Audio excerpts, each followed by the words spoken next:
song, and it's called The Calling.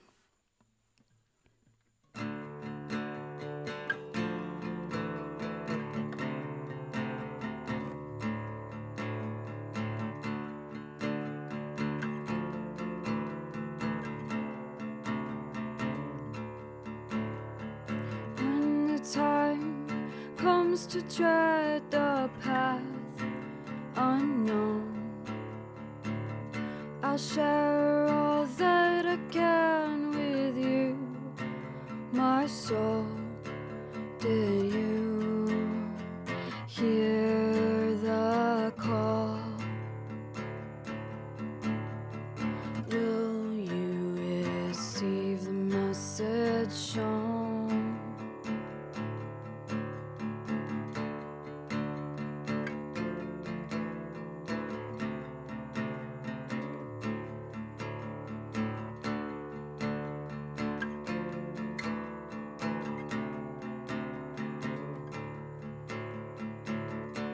When the tower falls, there's room for growth.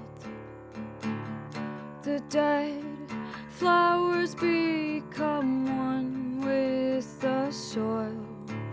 Will you harvest the fall? Building a temple in its place. All that's sacred can't be erased. It doesn't need to be explained. It doesn't need to be explained.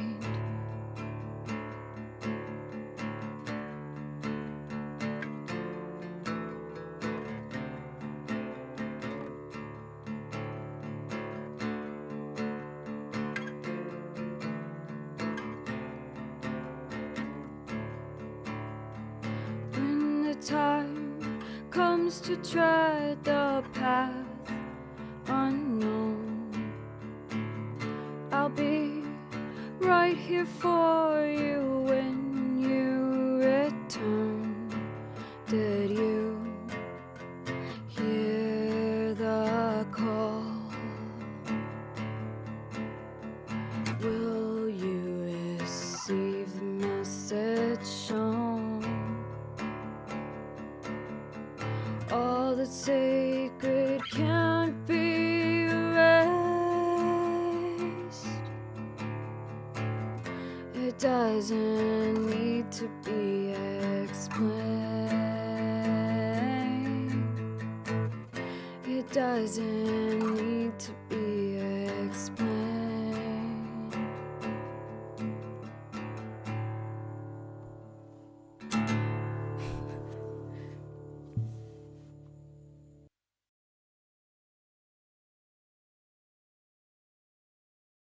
And good evening, everyone. I hope you are having a wonderful Sunday.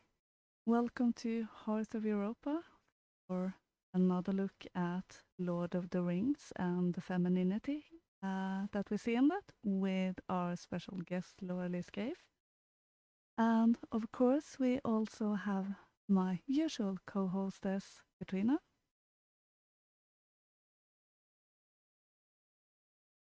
Hello. Hello. Hello, everyone. Yes, it's Katrina. Oh, and this is Loralee. So, yeah, it's great to have you back with us, Loralee. I have definitely been looking forward to this topic. Having a Me too. proper chat about femininity, because there is so much out there that's just weird or wacky or something. So we definitely need to get things back in order, get back on the right track.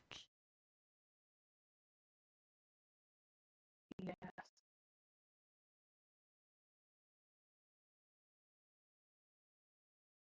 twisted into something that's unrecognizable as anything to do with femininity. Yeah, Yes, absolutely.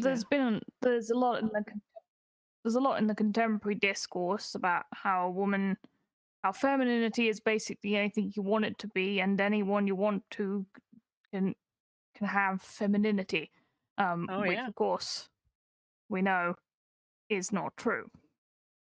No. There are It's certain absurd. characteristics which do make Yeah. up the feminine. Hmm.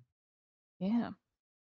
So we're sort of going to be probably discussing some of our own experiences with modern femininity and femininity growing up tonight as well, as well as the sort of characters in Lord of the Rings. And we're very interested to hear from any women in the audience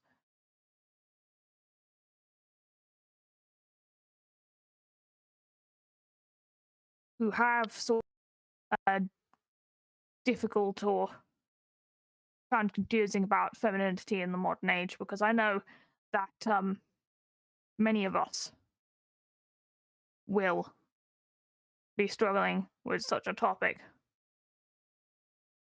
Yeah, and Yeah. as we are all different generations, the three of us, I do think we will have, Yeah. you know, the dreaded word diversity in our experiences. So I do think that could come in handy, you know, when we look at how things have evolved over the years. So I do think that could be quite enlightening. Stephen O just donated a I mean, diamond, absolutely. saying, "Love your Oh, nice. streams, ladies." Thank you, Thank you Steve-O. very much. That is very good to hear. Yeah. We do try to provide something that's Very cool. worthwhile listening to and that you can learn from. Oh, So, who else have we got in the chat? We got the Paradox and Dee Dee as well. Hello to you. hello. And on YouTube we have Yankee Apple as always, Red King and Timmy Bobinson. So good to see you guys as always. Nice. Yeah. Yeah. So Did let's we get do- right into it, I suppose. Yeah, let's start our introduction clip from Loralee's great series on these films. Yes. Explaining the very important archetypes that we will be talking a lot about today.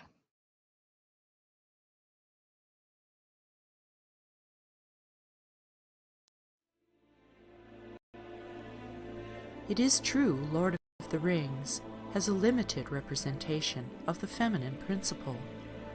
With only 3 main female characters, no examples of living mothers, and the Shire as the lone symbol of Earth Mother fertility. Furthermore, author J.R.R. Tolkien was a mid-20th century man without the knowledge of female psychology advanced in the last 70 years. Thankfully, after millennia of ignorance and obfuscation, greater understanding of the female psyche in both her nurturing and destructive aspects is now coming to light. With that in mind, the following analysis of the characters Eowyn, Arwen, and Galadriel brings a treasure trove of insight, elucidating a concept of healthy womanhood applicable to our time. This, along with healing the phallic wound in men and restoring sacral kingship, would support both men and women to rise to their greatness in mutual respect.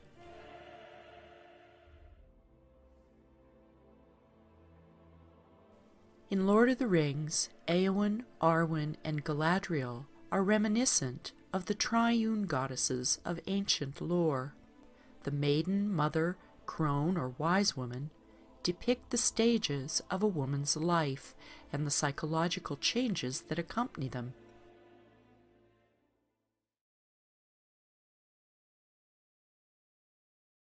Okay, I hope that wasn't too choppy for people. Hopefully that was just on my end.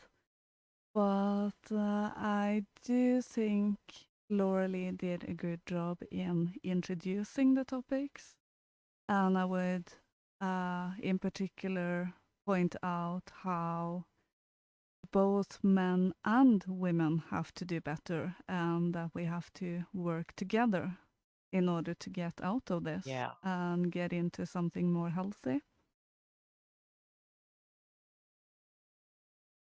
Well, and we also need to keep in mind, looking both at men and women and the masculine and feminine, is that we contain both within, so that there is an inner woman in the psyche of the man, and there is an inner man in the psyche of women. And I feel that this is a often overlooked concept to when we think about kingship and queenship. It tends to be, well, men do this and women do that, and kings are men and queens are women. And yes, that is the case. However, we also need to understand that everything that is said about the masculine and kingship is about our inner masculine and the relationship that we as women must develop in a conscious way. We must embrace the inner masculine in order to attain our queenship. Yes, absolutely. Yes, I suppose we could have a productive discussion about what the inner masculine looks like, because obviously we've been told to do a lot of stereotypically masculine things in the modern age. So some people might be hearing that and thinking, we need to embrace the inner masculine.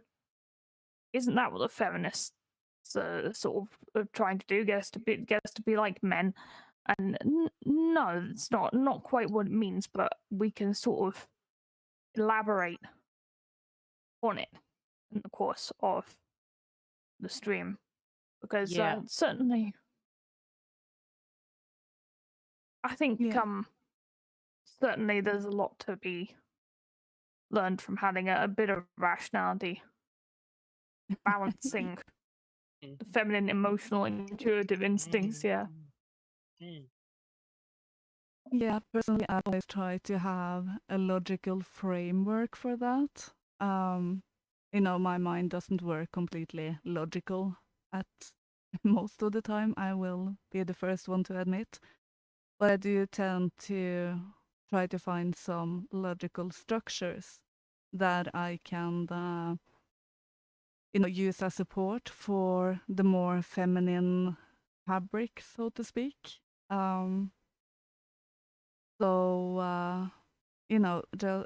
Basically just to have some stability, so that it's not just stability. overwhelming. That's right.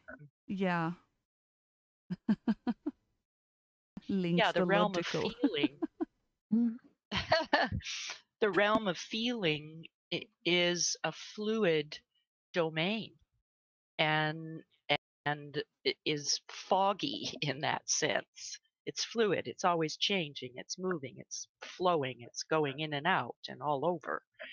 And in order for a woman to function effectively in the world, there needs to be some kind of containment of that emotional aspect. And that is what comes from the awareness of the inner masculine and the inner relationship that takes place as we mature into grown-up women. And I know we're not going to get to Galadriel right away, but I just wanted to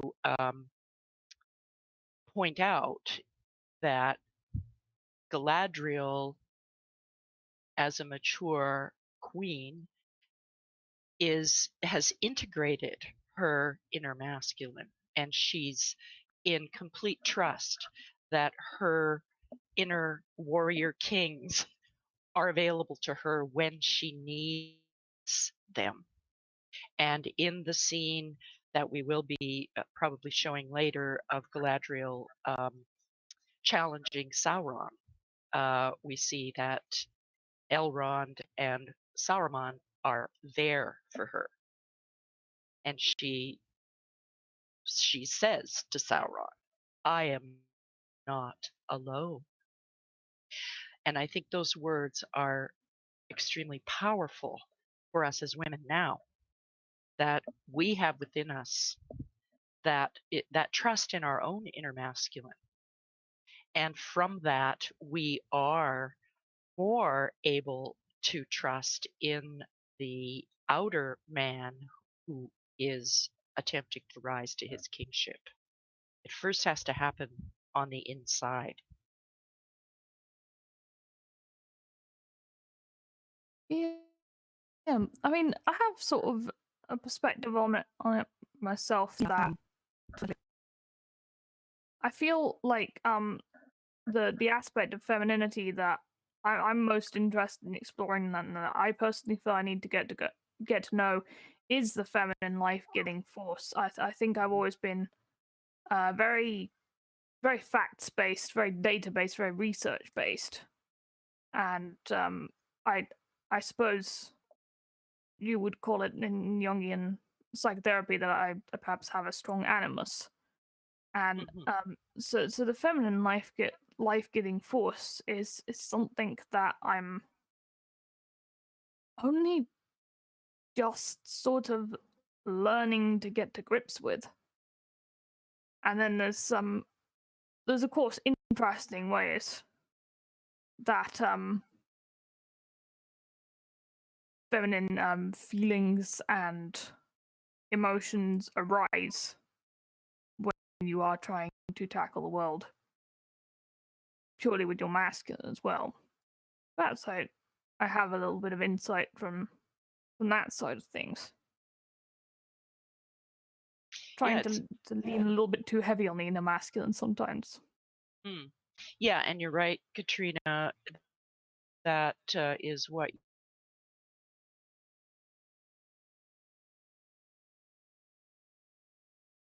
you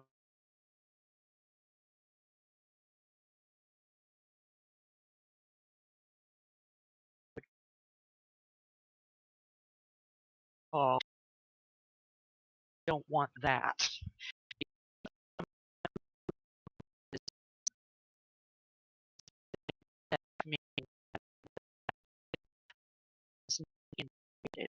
But it's over.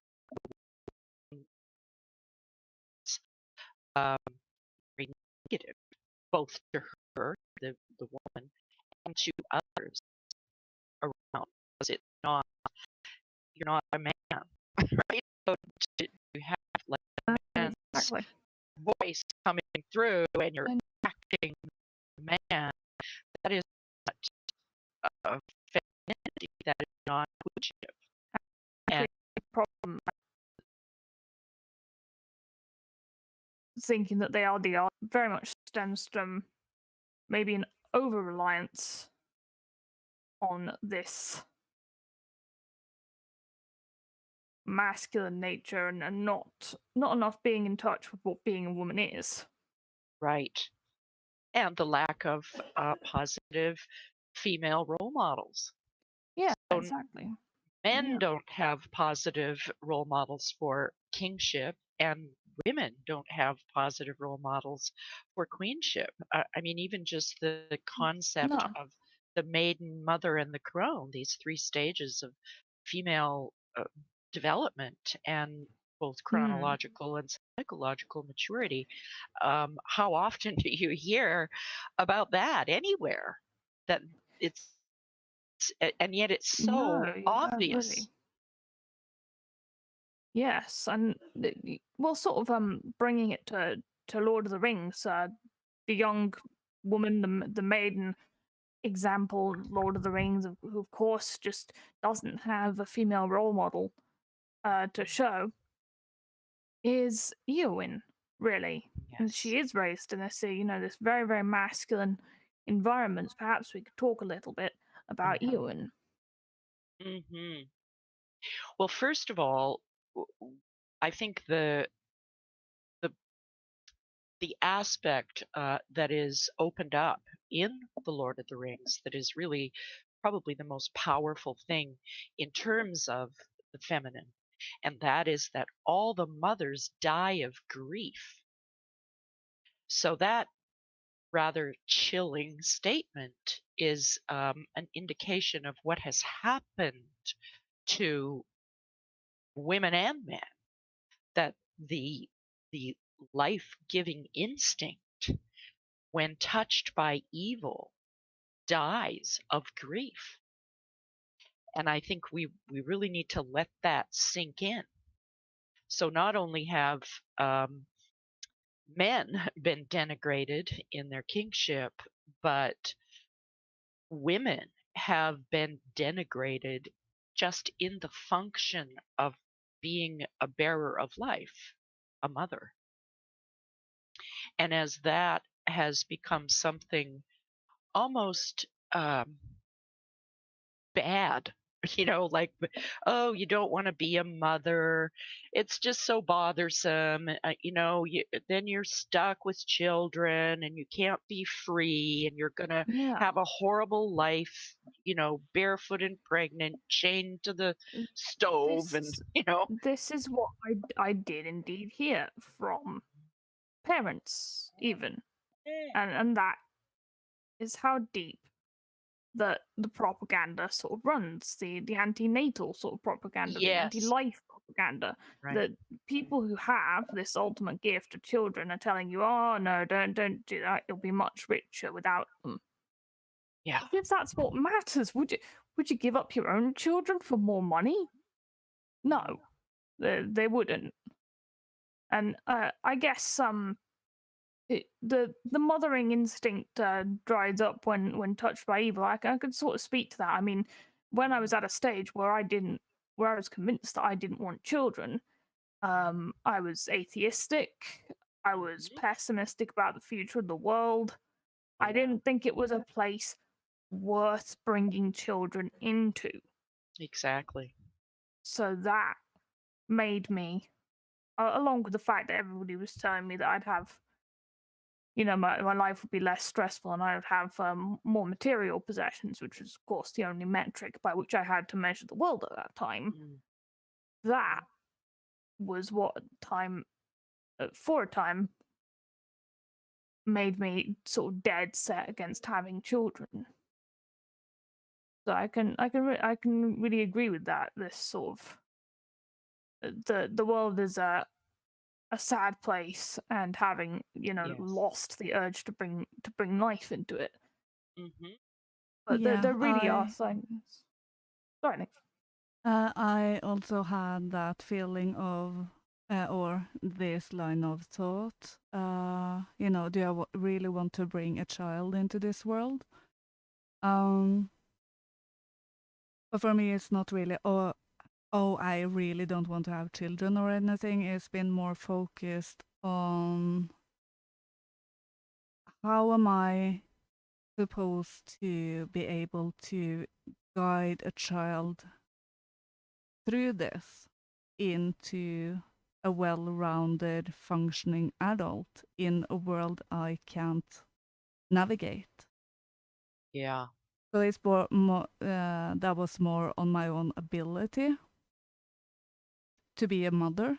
So do you think that is an aspect for quite a few as well? Yeah, and my experience growing up in the 1960s under this so-called feminist revolution, the propaganda, I think, was rolled out then, and has been perpetuated since then. And that's more or less where it began. This whole idea that uh, childbearing is somehow an awful burden that you wouldn't want to take on as a woman. And then that applied to the state of the world, which in the 1960s certainly wasn't as bad as it is now, but it was the beginning of the breakdown. I mean, there was the Vietnam War, for one thing, that was basically televised. It was the first time, really, in human history where we saw live war. We saw war on TV. We saw what it really was all about. It was no longer just a story about something that happened far away and isn't it terrible? No, we saw it. And that was a huge, I think, shock to those of us who were growing up during that period of time. And so that fueled this sense of, oh my God, the world is a horrible place. There's nothing but war and mayhem and this horrible power structure, this patriarchy, right? And it was not a place that you would want to bring in a child. And then there was that was really the beginning also of this infantilizing of men and women, and like a perpetuation of an adolescent kind of behavior that has kept men and women infantilized ever since. I think that was the beginning of the whole propaganda machine that we now see running constantly in the world, and really infiltrating all aspects of education, and how children are taught about what it means to be boys and girls, men and women, and because of the breaking down of positive role models that has happened over the last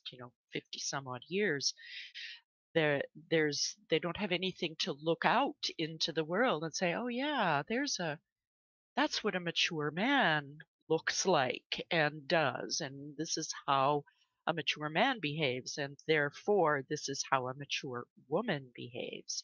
It's almost as if the psychological development was arrested in the 1960s and really has never proceeded into adulthood. That this adolescent behavior, that it's all just about partying and trying to keep yourself young.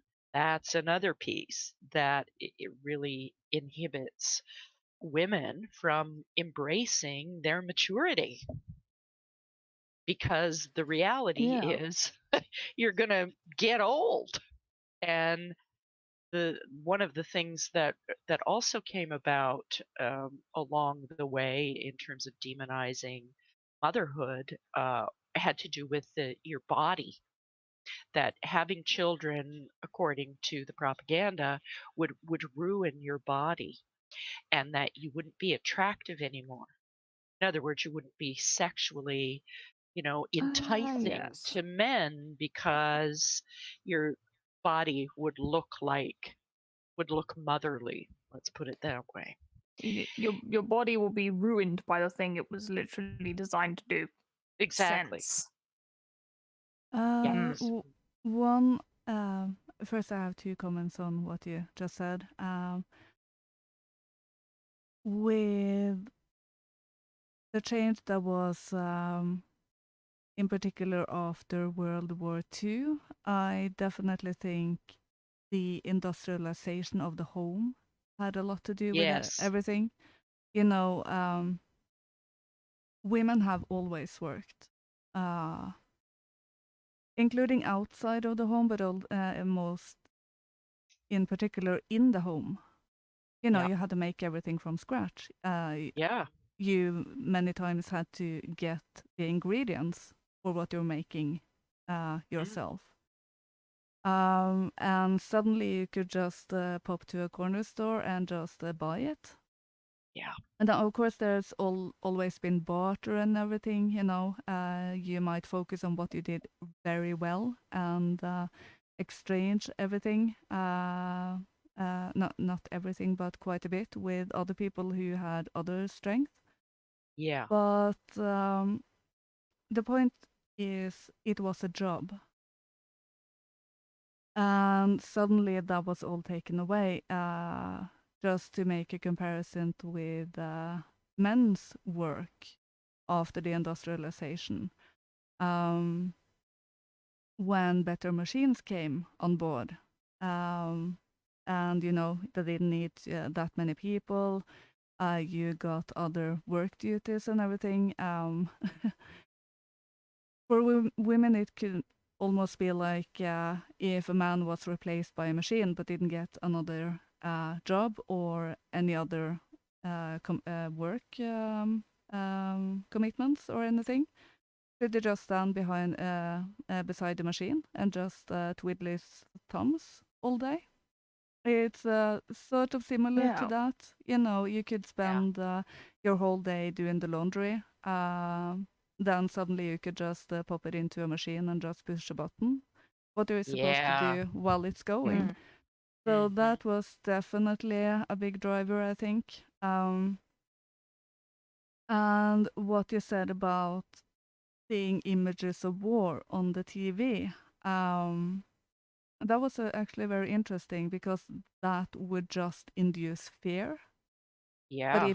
if you are in that war, your survival instinct will kick in. But when it's just images on the screen, it won't. Yeah. You will just be Right. filled with fear. Yeah. And that will make you want to make the world a safe place and start to cuddle your children, your society, and everything. So I do think that is the driving instinct for that. Um, Now I completely forgot what I was going to say. So Well, I think what you're describing, And also, Lynx, is the primal instinct that is within us as women nurture, to nurture and nourish and protect the children and the community. Women are wired both neurologically and psychologically to collaborate, to work together, to share responsibilities, but to do so in small groups, families, basically, small groups or tribes. And when those tribal unions have been basically destroyed, and we've been pushed into this idea of a global world, a global community, so to speak, but you can't possibly have a global community. That's not what community means. And yeah, so the natural, the way that we are wired to naturally build nests and build this safe space to bring forth life and raise children, that has been uh, taken from us as we've moved into large urban environments where there is no community really. You're living in, apartment buildings, or living in the even in the suburbs where you don't even know who your neighbors are. So that has been an quite evolving often, kind of no. situation. Yeah. So even though we have these hardwired instincts, we don't live in a time anymore that is supportive of really acting on those instincts. And so it gets repressed. And we try to maneuver around and do the best we can in very dysfunctional situations. But my uh, purpose, I guess, in working on this aspect of feminine in Lord of the Rings is to reconstitute in some way those primal instincts, so we really can begin to bring forth those instincts and bring them into the world that we actually live in. So we have to adapt these primal instincts to the times we're in without losing the potency and the basic value of motherhood. How do we bring that out and express it individually in our own life on the ground where we live, with our families or immediate, communities? How do we really bring that out on the inside within ourselves to honor the life-giving force, Yeah. but to also encourage that in other women, especially younger women? Absolutely. And I guess we can understand why many young women are sort of trapped in an Eowyn mindset. Yeah. Like her, that they have been told that the Bower is a prison. The Mhm. walls are closing in on them. They perceive it as a place where they're going to be trapped doing boring things, because many aspects of being a modern woman, if you stay at home, are boring. Your kids, oh no, you don't have to educate them anymore. They'll go to the school and they'll learn curriculum approved things, and you know your housework, the washing machine, the iron, Yeah. the instant cooker, the Yeah. microwave, the zoodalizer, the pasta maker. There's a whole lot Mhm. of modern gadgets, and Yeah, the robot vacuum cleaner. yep, Yeah, yep, and now you even can sign up for food services, which will Mhm. literally give you yep. everything you need for a meal for so many people. You just have Mhm. to chop and make it ready. You Yeah. don't have to think. You don't really have to do anything except chop some Yeah, vegetables and fry and but boil of things. course, Yeah. I mean, I've seen interesting remedies to this sort of come into the scene. I've seen a lot of women now going, "No, enough! You will not. I will not send my kids to these schools, to these so-called educational establishments, and they are homeschooling. Yeah. That is something that I would like Mhm. to do in the future." Mhm. And certainly, there's been a return of women, taking back what Eowyn eventually does, actually, healing Mhm. crafts with Yeah. herbs. Mm. And I've seen that actually around sort of traditionalist women, and heathen women in particular do seem to be picking that up and Mm. trying to restore that art. So that there's things that the modern woman is doing. Um, Yeah, Definitely. what I saw, because I was quite young, but not too young when those movies came out. So I wasn't a child at the time. Um, and what in particular women, or maybe just the media, ran with when it came to Eowyn was Mhm. was her taking the battlefield Uh-huh. and slaying the big bad witch king Yeah. of Angmar. Mm. Yeah. Um, and that leading, to female superheroes who can Yeah. run around in her high heels and be super cute and, Yeah. just really sassy, and then make some karate moves to kick the ass of the bad guy. Yeah. It's just, what am I supposed to take out from this? It's not interesting at all. Why would No, and I it's live a life like ridiculous. that? Yeah, it mm. absolutely is. Um, And yeah,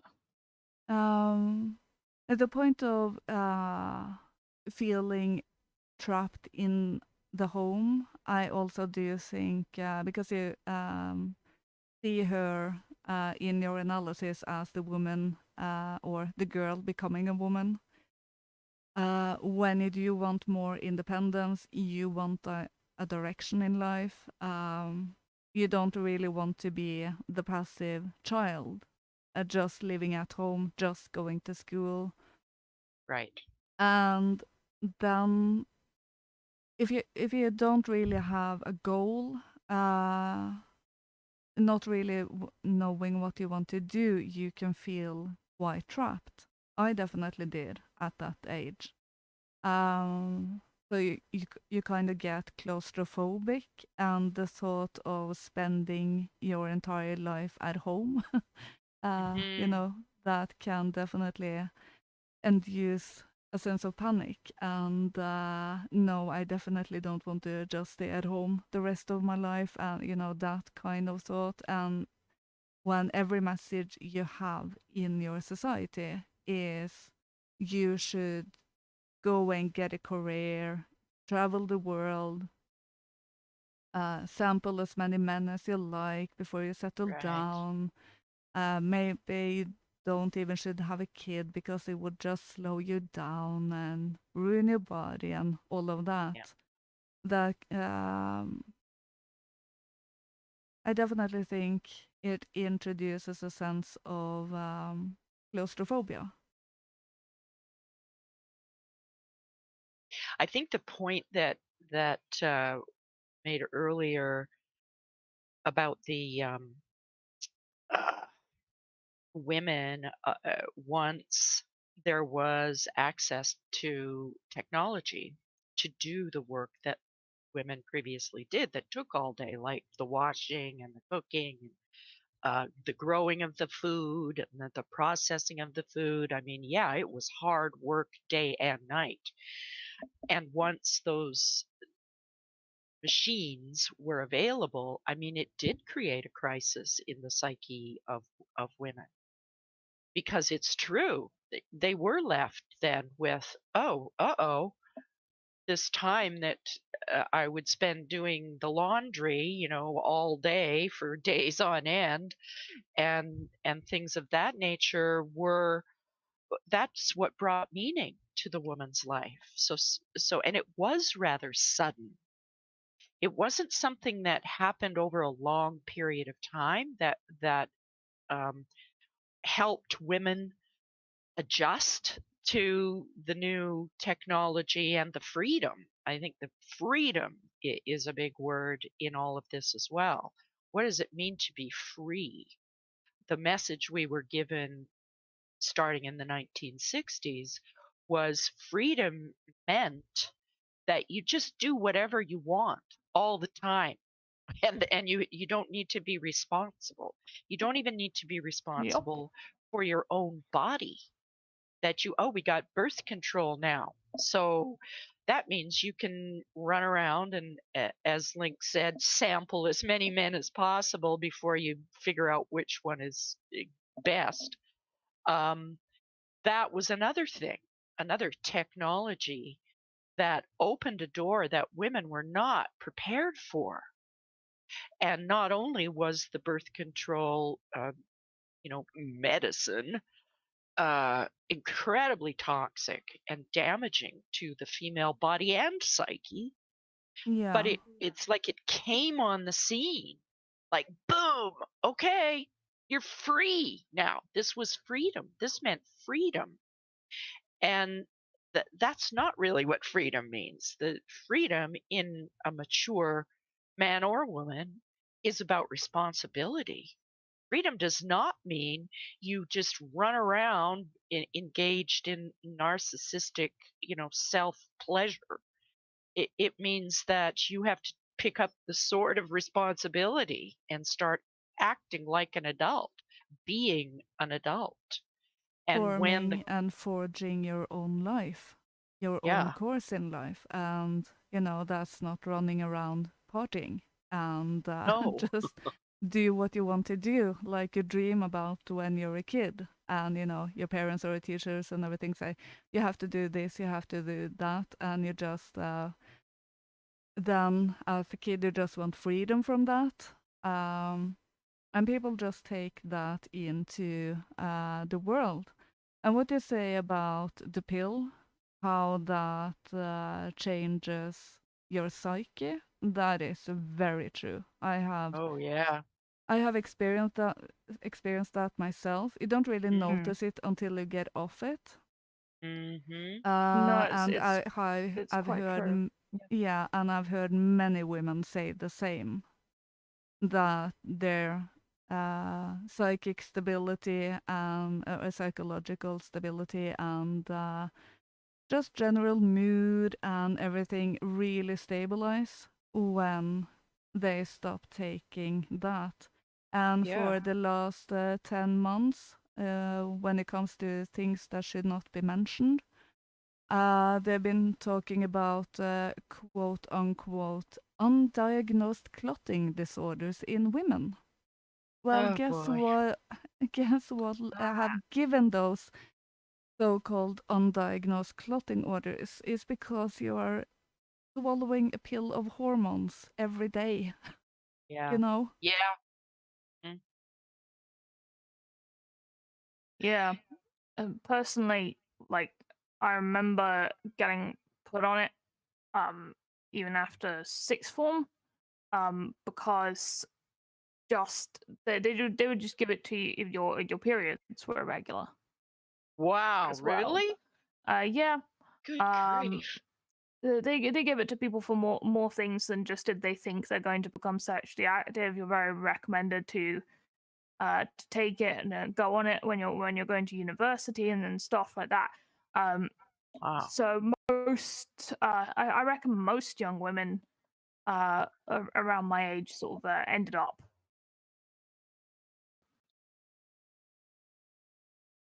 Yeah, same my generation. It Mm-hmm. does mess.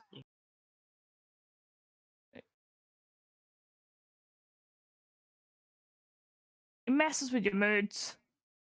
I think in Mm-hmm. hindsight, yeah, it definitely messed with my hormonal balance, my mood, and it's difficult when coming.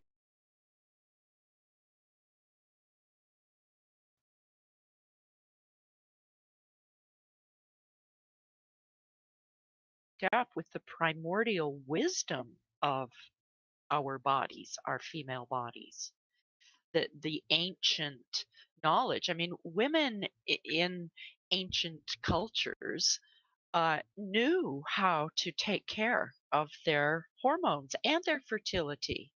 It was not unknown. They knew of herbs and things that if you needed to stop a pregnancy, then there were herbs that women knew about to apply to that experience.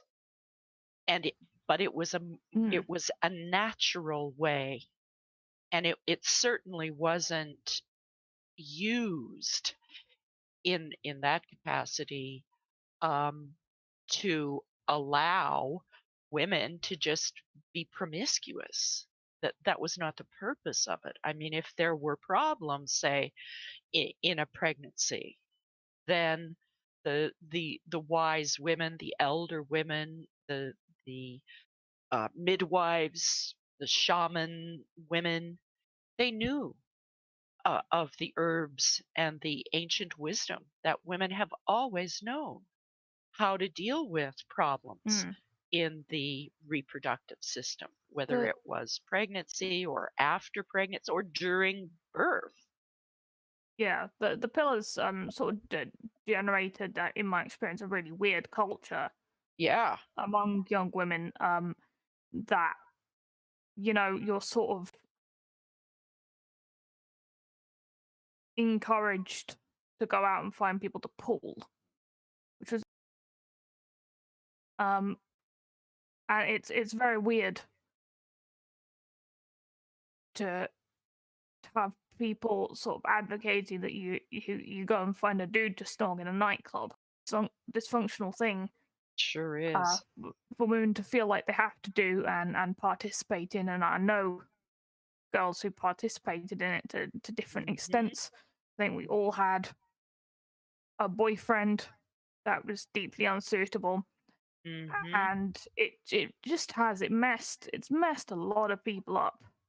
I know some Mm-hmm. people are still very deeply unhappy, and they haven't Mm-hmm. been able to settle down with anyone good because they've just spent most of the years of their life when they should be sort of figuring out who they are and what they want to do, embroiled in a series of endless sort of new relationship energy type ventures that have then crashed and burned. Mm-hmm. It's a very common problem these days. Yes, it is, and it seems to be getting worse and worse due to the nature of uh, the culture at the moment. That there, and I mean, this what you were speaking to regarding this, the bar culture. That how the message there is, well, the only real means that men and women can come together is in these kinds of um, alcohol saturated environments. That what began again as community. So in the natural way that men and women would have come together in the past, it was again in small communities where you more or less knew of the men who were available, the eligible men, and but it was all embedded within community and family bonds. And I mean, there's a lot of um, talk about how in some cultures the the father chooses, the potential husband, and okay, this is who you're going to marry. Um, I mean, I'm certainly not advocating that. However, just the notion that you live within a society where people more or less know each other, and they're in a natural living community. There are uh, others of your age, peer groups and so forth, and it would move along in a natural way where there would come a time where the young men and the young women would come together. I mean, there were rites and rituals of passage that led the younger men and women through this transition into adulthood, which then they would become uh, mature enough to understand that, oh, okay, I'm a woman now. I'm um, capable of childbearing. That means I have to be responsible for myself and my body, and I have to be picking or choosing uh, um, a man of kingly stature, and probably a man who may be known Mm, to the family or known to the community, and there would be a container, a healthy container whereby men and yes. women could meet. But because that got broken up and it, and became then this very dysfunctional thing where, well, the only way you can meet men and women is you go to the pub and the bar and the disco or whatever it was, and that's how it was, that it was laid out that that was now the normal way for men and women to get together. And because there was no need to be responsible for the potential of a child coming out of a sexual relationship, well, then you didn't have to grow up, you didn't have to even think about that. So it just locked the door um, to our natural wisdom, our natural ancient knowledge of how we proceed as human beings and how we evolve and grow up and become mature kings and queens. And now the situation is even worse, where the people meet each other in these online, what are they, dating sites and whatnot. That has become an extremely dysfunctional and dangerous way for men and women to connect, and it just serves to feed into this immature, dysfunctional kind of relationship, Yeah, and that serves the breakdown of the whole society. yeah, I see dating websites as one-night stand websites. Yeah, I just cut out the bullshit and just call it what it is. yeah. Mhm.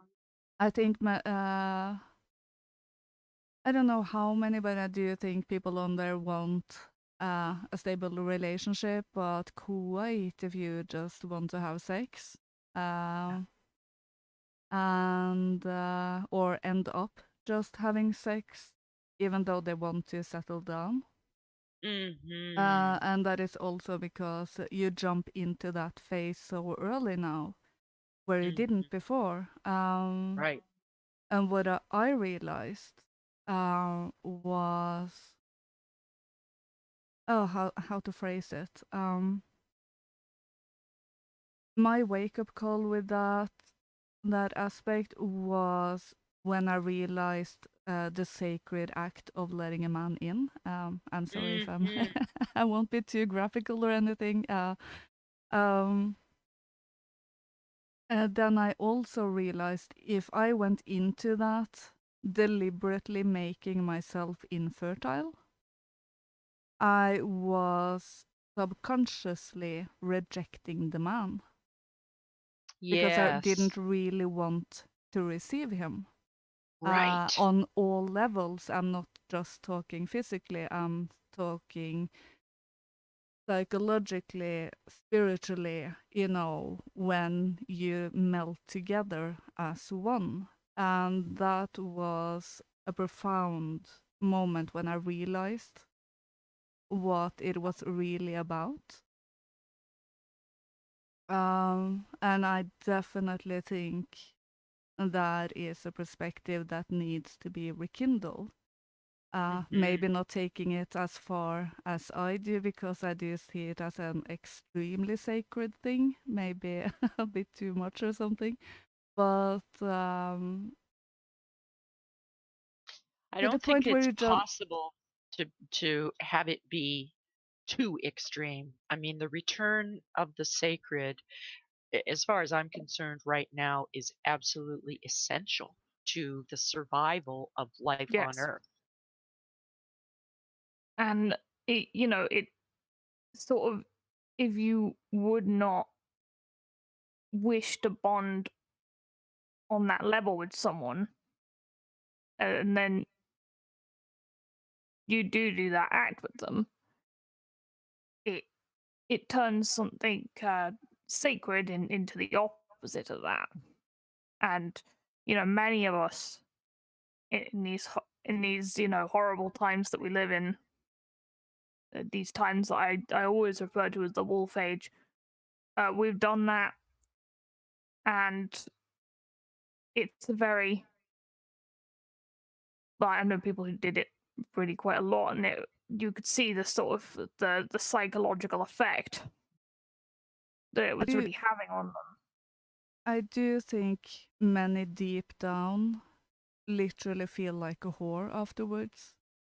Yeah. That is the main reason behind how we have an epidemic of women accusing men of rape after Mhm. meeting them on the town and everything, and Mhm. going further than they should have, feeling bad afterwards, and then the man is bad and a And wanting to rapist, blame the man. Yeah. when they should have had boundaries. Um, they should have learned that.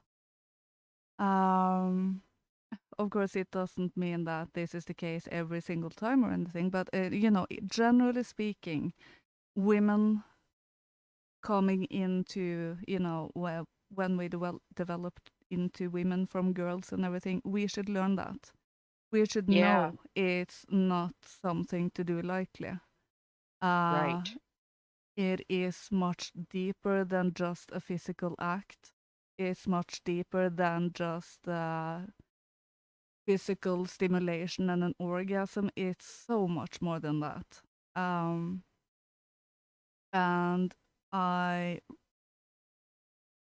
feel such sadness for all of these millions of women who didn't learn that. Right. There, you've hit the nail right on the head, Lynx. That's at the root of why the mothers die of grief.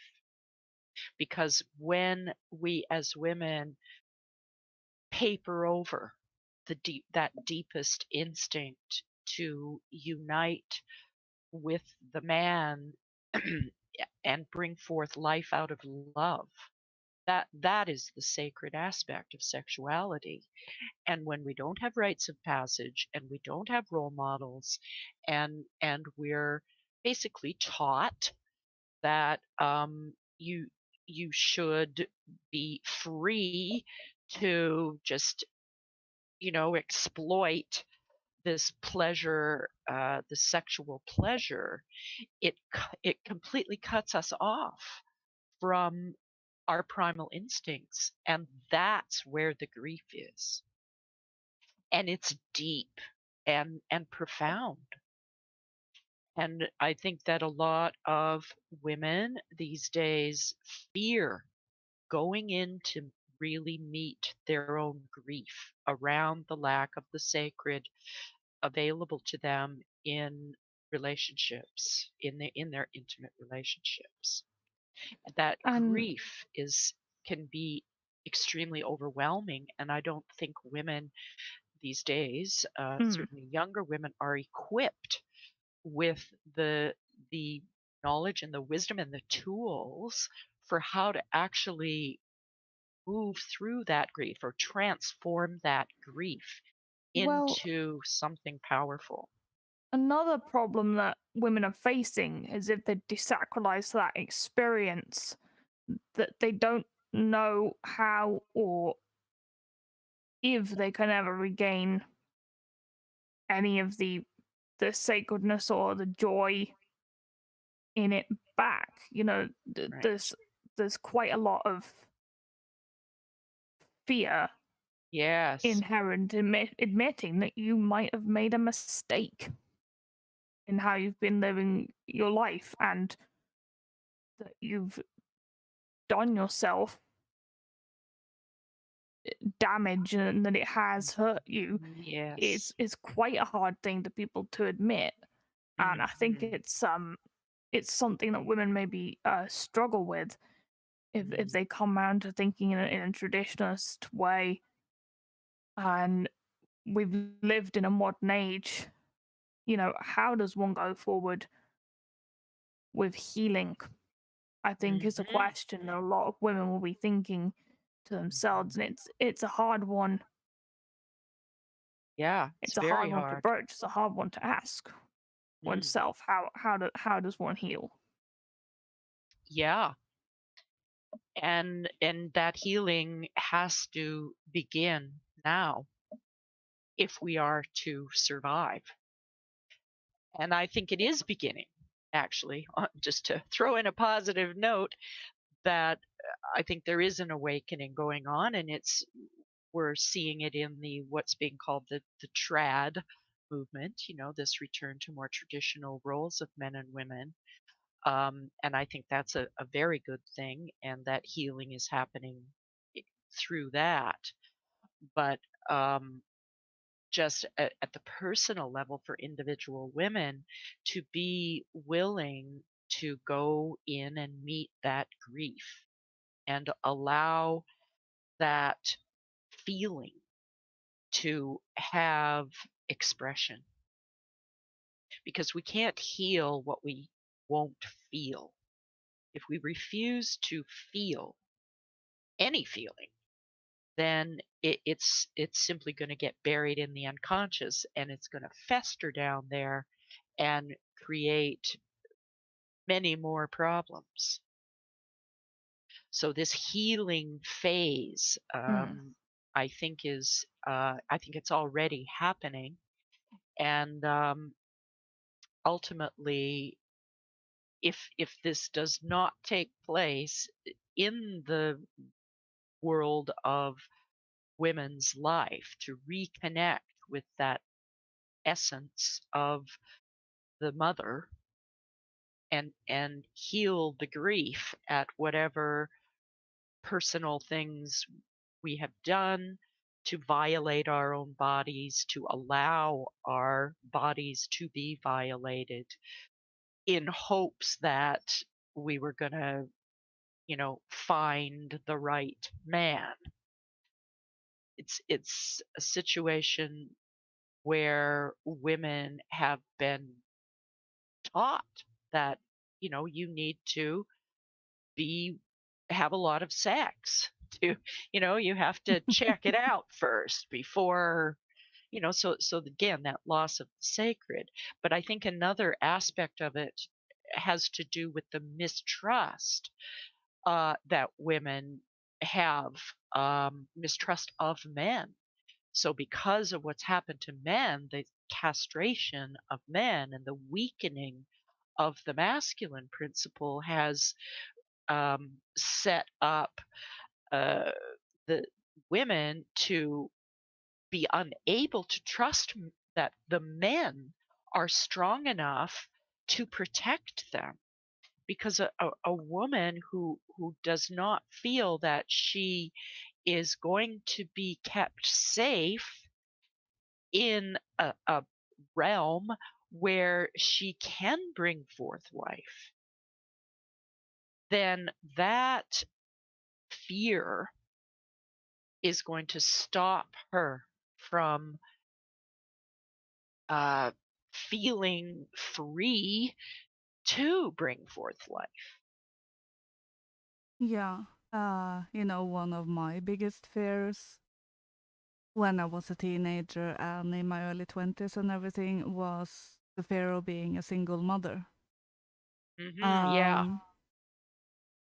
And The big one, I really can't see how I would have been able to do that at all. Yeah. And I do think a lot of women who have ended up as single mothers feel that way, but they are soldiering through it. I'm not going to condemn them for the situation they are in. I don't know the circumstances. But what are emerging now is a lot of resentment towards single mothers without Yeah. really realizing that it's a two-way street. It does take two to tango. And that tends to be overlooked or brushed away in a lot of the anger that is boiling up now. And with your point of women having problems trusting men is also the feminine, no, not the feminine, I mean the feminist poison that we Yeah. get That's right. with, for example, what is being more prevalent now is saying that men don't have feelings, Right. which it's completely absurd, you know. Yeah. I got that thought when I was around 10. I've always had the habit of musing about stuff in by myself, and suddenly, out of nowhere, the thought "men don't have feeling" popped into my head, and I stopped in my tracks and just went, "What? Where did that come Wow. from?" And as far as I could trace it back, it came from you know, women do things based on feelings and men do things based on logic, and that morphed in my head into men don't have feelings. But just looking at the boys around me, of course, my father, uncles, everything, the thought that men don't have Well, feeling was utterly absurd. the typical feminist strategy I've seen is to say men don't show enough emotions and they're toxic, and the way they need to do this is by dealing with their emotions exactly like how women deal with them. They Right. should cry more. Yeah. Yeah. And it's like, no, that's not how it works for them. Men don't No, want and to talk about their feelings in with the Yeah. 10,000 different single Yeah. minute details. Yeah, Therefore, he that's don't have right. feelings. Yeah. Yeah. And then sort of with women, I think there's been it's a very odd situation, because at the same time, at one and the same time, you were, again, there was just a lot of conflicting messages to deal with. You were encouraged to dwell and hash out, all sorts of resentment and feelings about the wrongs done to you by society. But then at the same time, you were encouraged to be a driven, rational career person. And it was sort of, it became very confusing as to how you were supposed to act, because it got very sort of split personality. Like, yeah, women are emotional and that makes us better, and then the instant anybody was called emotional, it's like, no, I'm not. People say that. People just say that about women. Women aren't emotional. Like, it's like they could never quite make up their mind what they wanted to tell us in all these sort of like feminist publications and circles. So it just always constantly leaves your head in a spin when you engage with any of their literature. Yeah. I haven't engaged with any for a long sort of time, and it's quite hard to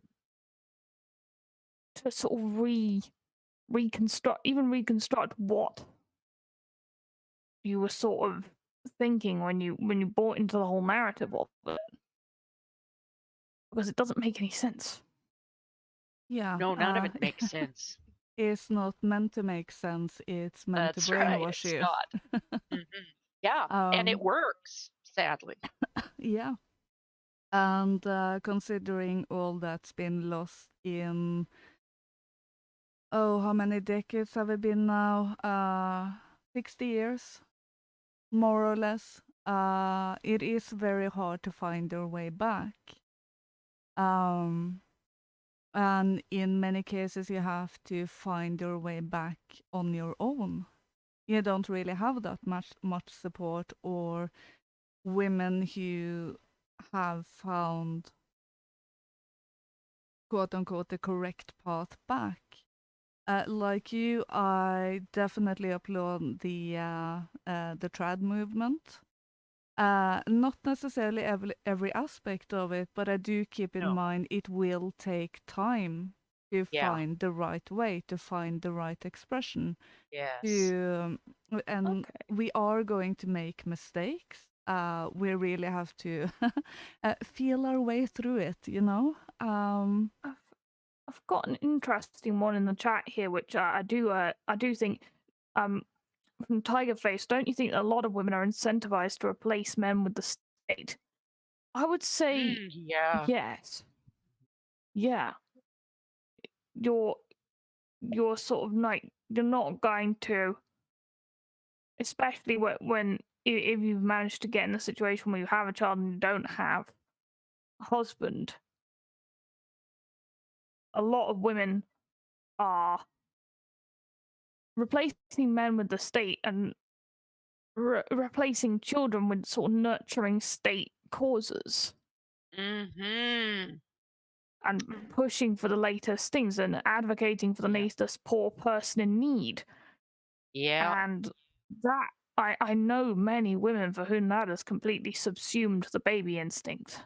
Oh, for That's how they sure. have repressed it. Yeah. Yeah, because that instinct is primal and natural. And if we're not allowed to express what is primal and natural in a normal way, then it will become distorted and it will be projected out into dysfunctional situations because women naturally nurture. You nurture and nourish. And if you don't have children or you supposedly don't want children, that doesn't make the instinct go away. It simply gets twisted around and turned into something that is a distortion of that instinct. I mean, one of the sort of classic examples of that is the cat lady. The woman, the childless woman who has a house full of cats because she can nurture them like babies. And I see this an awful lot with childless women and their pets. I mean, even women with children will a lot of times be treating their pets like their babies, like their child, and that is not functional. That is not functional. But No. that instinct it's It's there. it's interesting. Why do you think that is happening in women with children? Uh, is it something about modern motherhood that you just aren't allowed to be properly motherly I think so. towards your kids anymore? I think so. Yeah, you sort of almost have to be, you're sort of almost required to be their friend or someone Right. Yeah, neutral. especially as they get a little bit older. Yeah. Yeah. And yeah. And for, Oh Your yeah. friend, your you buddy. know, Yeah. your kids have to do activities which is perfectly planned out and everything, and of course they can't go on their own, so you have to drive them. Right. Basically, children's lives are organized from morning to night. Structured. Yeah. Yeah, you They do don't. this at this time and that at that time, and you're always being ordered around by some adult or some situation that is rigid and control. I mean, especially now with making children wear masks. I mean, that is the most horrifying thing that I can imagine, and it just boils my Yeah. blood when I go out into the world and I see children with masks on. I mean, forced masking is torture. It's torture. It's a technique of torture. And so we are literally torturing ourselves. Like anybody who will submit to wearing a mask is self-torturing. And then to force that on your children, it is child abuse. It's torture. And it's named as such by human rights groups and organizations all around the world. This is not a secret. But somehow this has been again twisted around to now this kind of torture is considered to be good, that it's Yeah. good to It's torture your children by it's putting them in masks. it's one of the most heartbreaking things. Watching videos on how to teach your child to wear a mask, and the child is crying and dragging it off, and Yeah. it's putting it right back on them again. And it's done to protect them. They are torturing their children to protect them. It's mind-boggling, and It is. I don't have words for it. I just want to cry when I see it. It's so Me sad. too. And it reminds me of Dark Galadriel. Yeah, That absolutely. Yeah. that kind of power and okay, I'm going to control you, you little children, and you must wear this mask because I say so, and you will do that in order to receive love. Yeah. You will love it. Yeah, whether you like it or not. Yeah, sort Yeah. of Sort part of. of you will own You nothing can and you will love it, and you will be That's happy. right. Wear the mask. you You can will wear the mask imagine and you will love it. You know. Yeah. you can sort of see Dark Galadriel in like a helicopter mom who is just like, you will learn the piano. You're gonna Mhm. learn it. Because they want their child to do well, to be accomplished, to be regarded as high status. But at the same and then they want their child to have a valuable skill, but at the same time, they're absolutely forcing their child to sit at this thing and learn and learn and learn by rote, and it's coming from a good place, but it's you will love me, you will love this, you will be this way because I think it's good for you. Mhm. And Yeah. because that's a mother without selfhood, without a sense of purpose and meaning in her own life, will need her children to be a certain way in order to mirror her value. So the child has to be a certain way in order for the mother to feel okay about herself, so that she can, so the child becomes objectified. Oh, look at my little daughter or son. They can play the piano and they're in soccer and they're a star at this and a star at that. I mean, the real extreme example of this is in the child beauty contest stuff that is so horrific, where parents, mothers particularly, and well, then of course the where that goes in terms of the transgender business, it is mothers who promote their own children as objects of Yeah. um, well, Mm, just objects. You will be this way you because sort that of mirrors me. yeah, you sort of think that as well might well be coming, like some of these sort of trans so-called trans kids, or kids who are who get labeled with diagnoses as well. Yeah. The parent is wanting to slap a label on it because they want a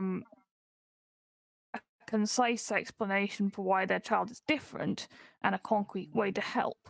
It's like, oh, my son likes doing all these girly things. Well, uh, maybe he's just a girl, and we can get all the medication for that, and then it's fine, and society accepts it. It's like that's a lot easier than Mm. trying to teach your son uh to get to grips with both the masculine and feminine parts of himself. Well, and So it is like the people simple seek these solution. labels. Yeah. Yeah, it's like, oh well, gee, little Johnny, you know, likes to dress up in the tutu and pretend, he's a ballerina every once in a while. Oh well, okay, that means he, must be born in the wrong body, and we better start him up at 3 years old on, hormone treatments or blockers or whatever they do, and so the mothers um, participate in the torturing of their children because it is something that the society says, well, you're a good woman. You know, you're a good mother if you are supporting this in your child. And instead of looking at the deeper significance of what is happening with that child. I mean, very often children who have this gender dysphoria issue have much deeper emotional and psychological problems that are not being addressed. And there isn't anything within the society to help that. There is no support. I mean, what is supposedly psychological help for children now is a joke. I mean, for anybody to get any, you know, real good deep therapy, it takes a long time. Like, you don't just go for, you know, have a couple of meetings with the psychologist and you're all fixed and ready to go. I mean, digging down into the roots of what might be manifesting, or as what they call this gender dysphoria, is an extremely complicated thing emotionally and psychologically. And Yeah. so the method that has been rolled out as the solution is just, it's like the band-aid. Oh, well, you don't know whether you're a boy or a girl, or you can't, you know, pick and choose. Well, guess what? We have a pill for you, and we'll just, you know, Mm. put you on the track to changing your body, and somehow that's going to fix this deeper emotional issue, which very often it is related to Yeah, childhood sexual it's abuse. So that's exactly. But also those who really have body dysmorphia in that way are actually very rare yeah, in that extremely community. rare. In the vast majority of cases, it's induced by social media Yeah, and their friend group. yeah. There's not a real problem behind it, but it's what's cool to do, you know? Oh, yeah. And It's become then, a fashion. It's yeah, fashionable. and Yeah. then doctors and parents and everyone around them starts applauding that and having them on hormone blockers and everything. Yeah. I saw a tweet today about a mother who had been upset at the doctor because the doctor wanted to discuss the side effects of hormone blockers for her child, and she was Boy. outraged. And you can see how this is the dark mothering instinct. It's like, no, no, no, don't you dare tell my child that they can't have exactly what they want, and everyone will love me and everyone will love them, and That's right. you know, we're stunning and brave.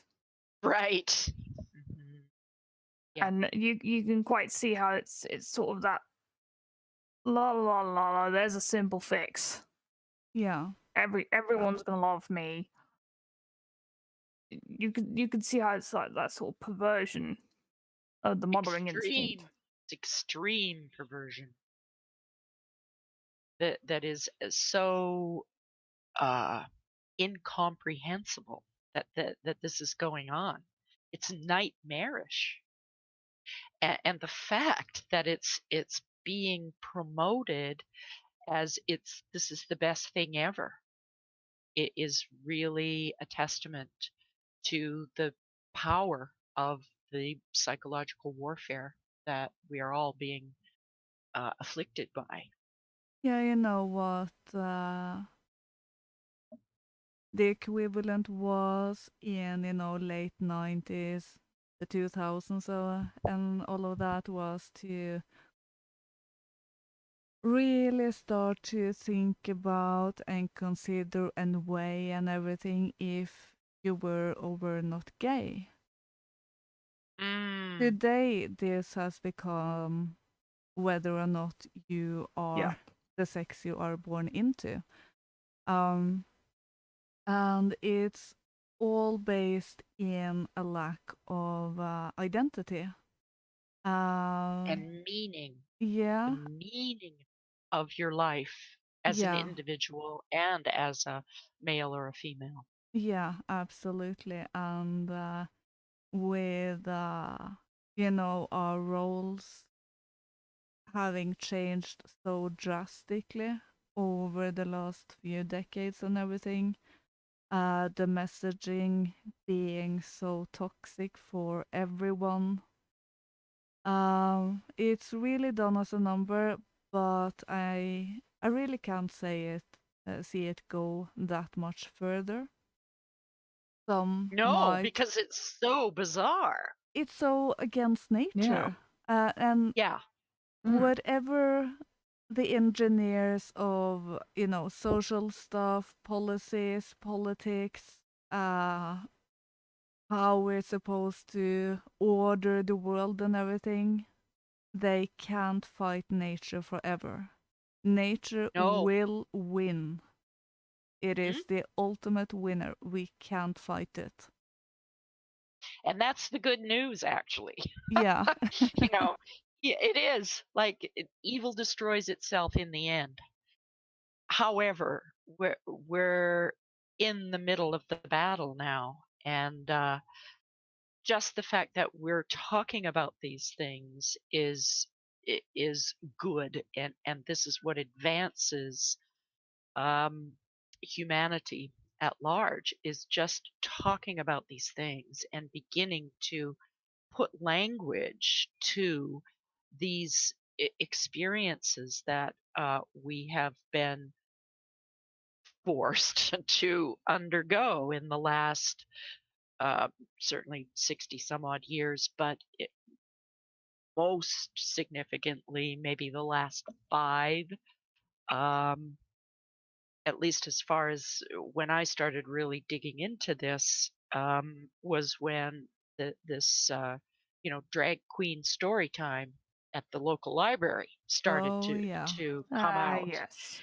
And that was around 2015 or so. I started hearing about this, and I was just shocked. Like, what? You know, how is this possible? And what what it boils down to um, is the sexualization of children. So children have now become the objects of sexual desire, Yep. uh, and children are now the currency uh, of the world in terms of black market uh, money. Children, Yeah. child sex trafficking, the most. It's quite shocking, and that they're Yeah. selling it all to parents as well. If you don't let your kids do this and this and that, you'll damage their self expression, and you'll psychologically damage them irreparably, and they might kill themselves. They're not allowed to do what they want and express how they Mhm. want. Yeah. They're really selling this Yeah. fear based. In Norway and Sweden, there's it's not the same organization, but it's called the same, and I'm sure their ties are very, very close. It's called RFSU. Um, and the Swedish organization was either selling off or moving their private library a few years back, from back to the 70s. They have, wanted to have sexual education and all of that, Oh yeah. since, sexual liberty and everything. And so a few people got an insight into what literature they had. And quite a bit of that was about pedophilia. Oh yeah. So getting the children on the sexual market has been on the cards from the get-go. Oh And yeah. now it's Absolutely. coming to the forefront. But I do think a lot of people will have their line at that point.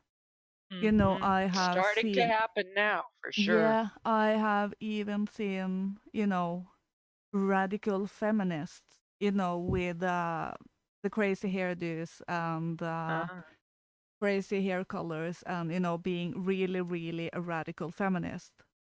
Realizing what they're doing and wanting to do with the children and saying, no, Yeah. that's my line. I will not support this.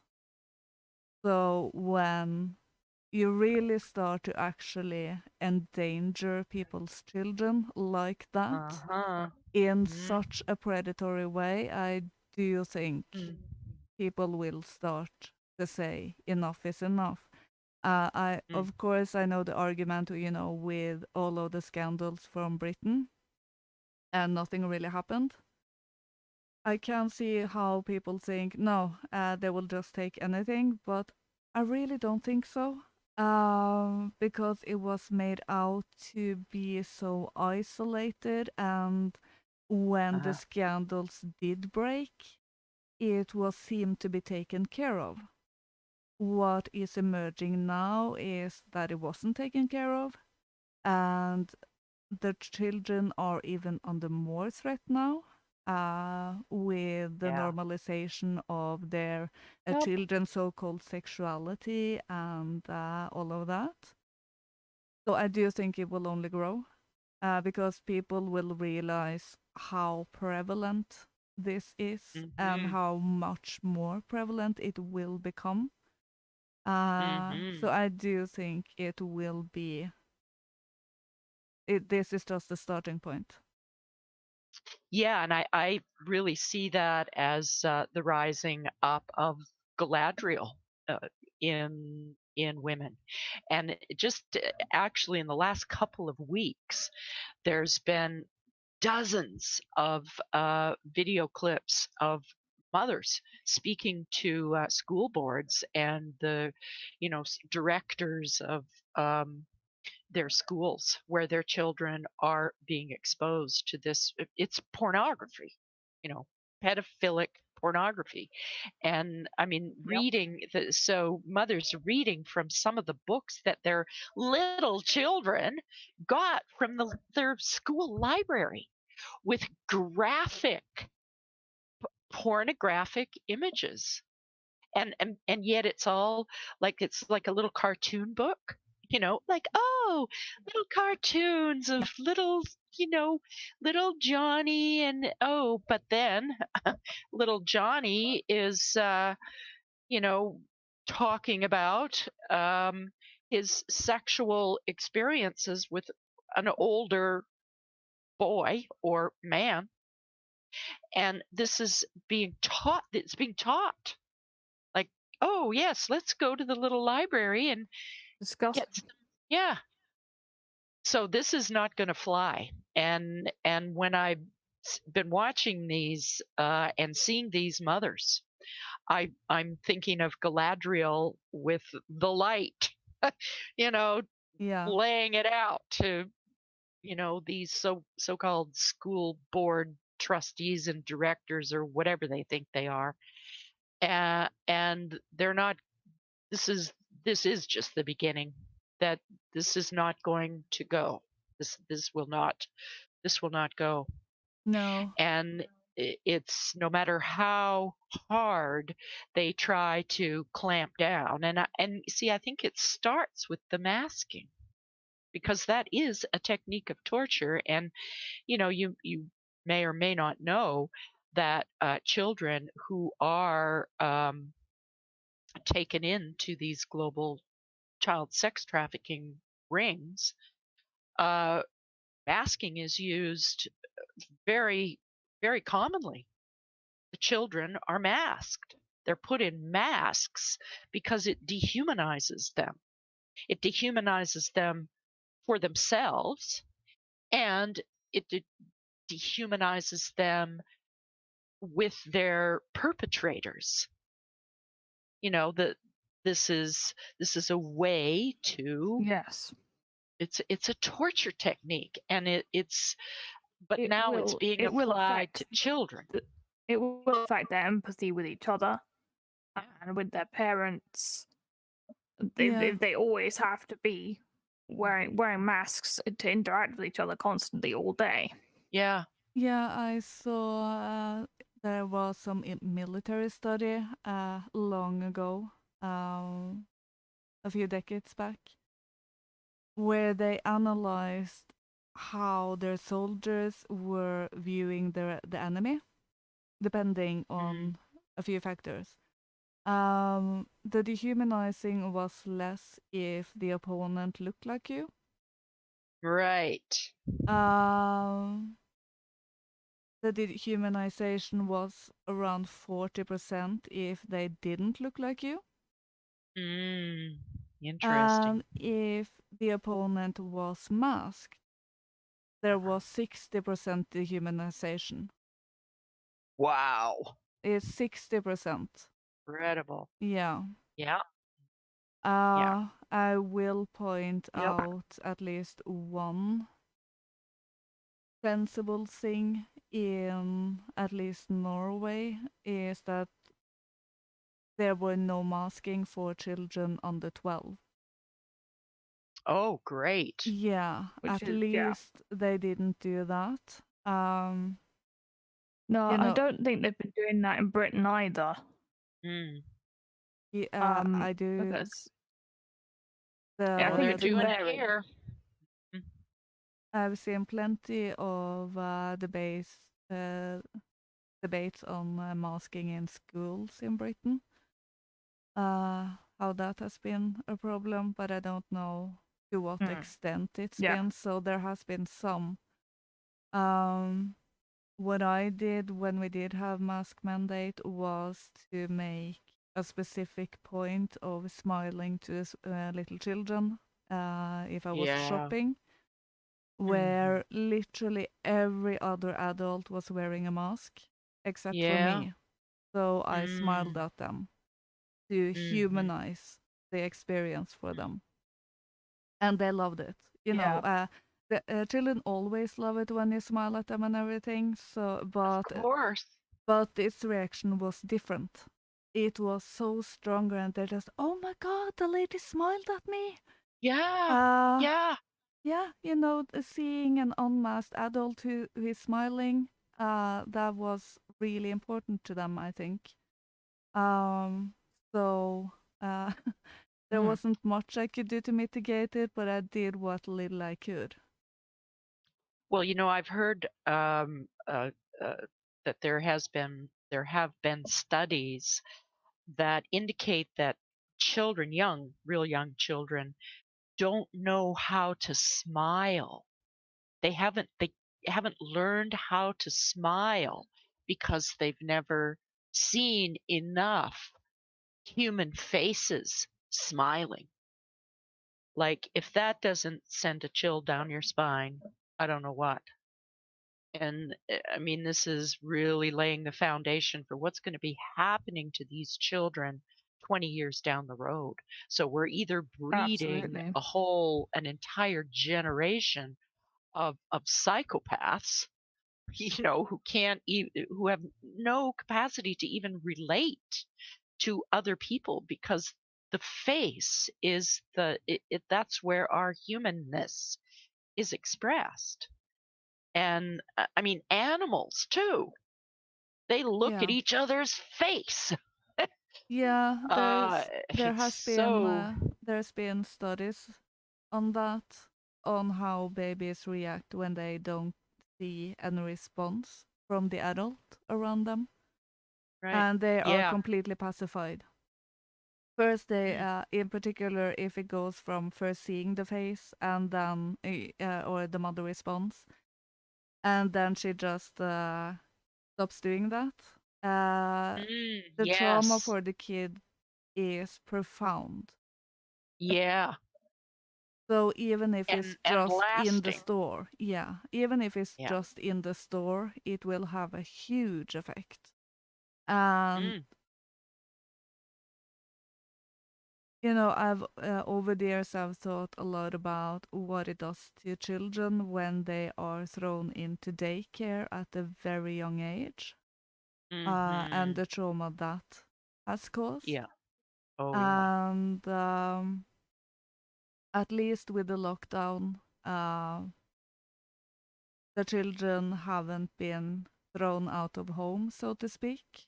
But the situation have been very, very difficult. You know, the adults are stressed, they are going quite insane just staying inside and everything. And you know, all of the fear that's been beamed into their heads and everything. But we really have to start to really think and consider what we're doing to our children. Mm. Um, And that's how we heal this wound in the mother, where the mothers die of grief. yeah, Yeah, it's a deep, Yeah. deep wound. And the fact that this is now breaking Yeah. through into consciousness of women, of mothers who maybe would have gone along with the program for a while, but when it's starting to be so in your face, like this, child sex trafficking and child grooming that they're seeing going on in their own classrooms with their children, that Perhaps. this is awakening that flame of rage in women, and that's what starts the process of healing. yeah, Because if you're Perhaps. lost in grief and despair and you don't even know it, I mean, that's the real problem, is when that grief is unconscious, then there's no capacity to feel the fire of rage. You're in despair, and in despair you're paralyzed, and certainly if it's unconscious and you don't even know you're in despair and grief, then you're cut off from all those primal instincts. The rage of like Galadriel standing up and saying, no, no more. This is not going to happen anymore, over my dead body. Are you going to teach my 5-year-old, how to have anal sex? It's out there now. So the tide is turning on that level, and I really think that is what's going to awaken the warrior in women. And the female warrior is different from the male warrior. I think it's an important distinction. you were going to say something, Katrina? No, I was just looking at the chat. Someone shared a very nice moment of humanity in the lockdown, making eye contact there with a young mother and the child. And I think what I was going to say is sort of women are healing this wound, and they're sort of, when they heal this wound, they will wake up to the need to protect and produce life again. And I suppose this sort of relates into Arwen, Mm-hmm. who's finally sort of revitalizing the urge of the elves to produce life, and then, and well, she herself goes to merge with ordinary humanity. So I guess maybe we could talk about Arwen Mm-hmm. a little bit.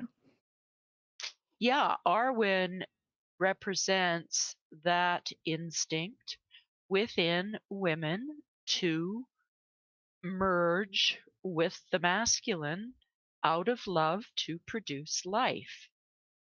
And she is, since both Arwen and Galadriel are elf kind, they're not human. Eowyn is the only human female in the story. And so Arwen and Galadriel represent the stages of development that Eowyn goes through. And the symbolism of Arwen incarnating herself. So I make the comparison to the goddess Aphrodite, and that in the Greek myths, Aphrodite is considered to be the both virginal and vulnerable. So the female goddesses in Greek mythology are divided into two categories: the vulnerable, and those are the goddesses who have relationships with male characters, and they suffer in those relationships, but they rise to their greatness out of that interaction and what they have to go through to deal with that. The virginal goddesses are called virginal because they virginal does not mean chaste or non sexual. It means one unto herself.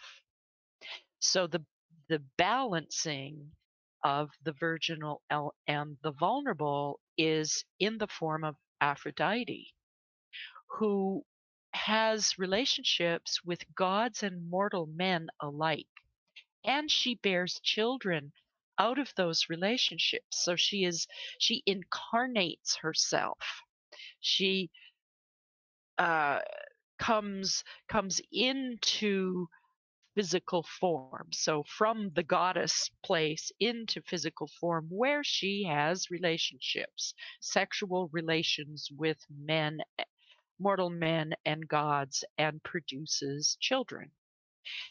And I think Arwen is an expression of that instinct within women.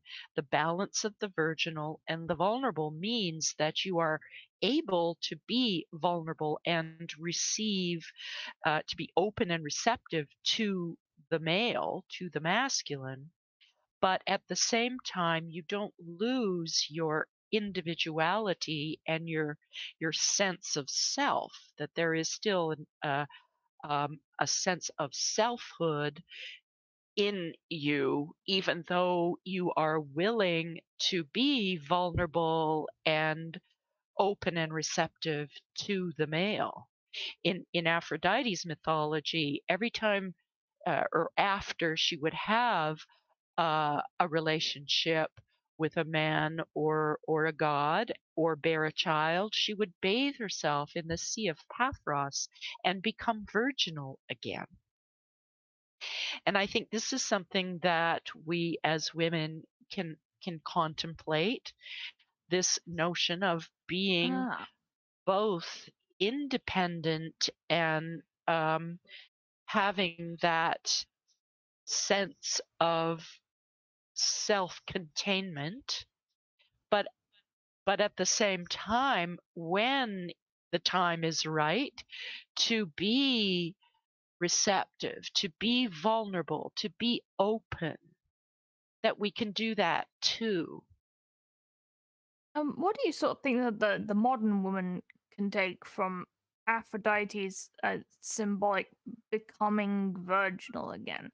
And you know, what does that sort of look like if you realize that you've been vulnerable, you've got hurt?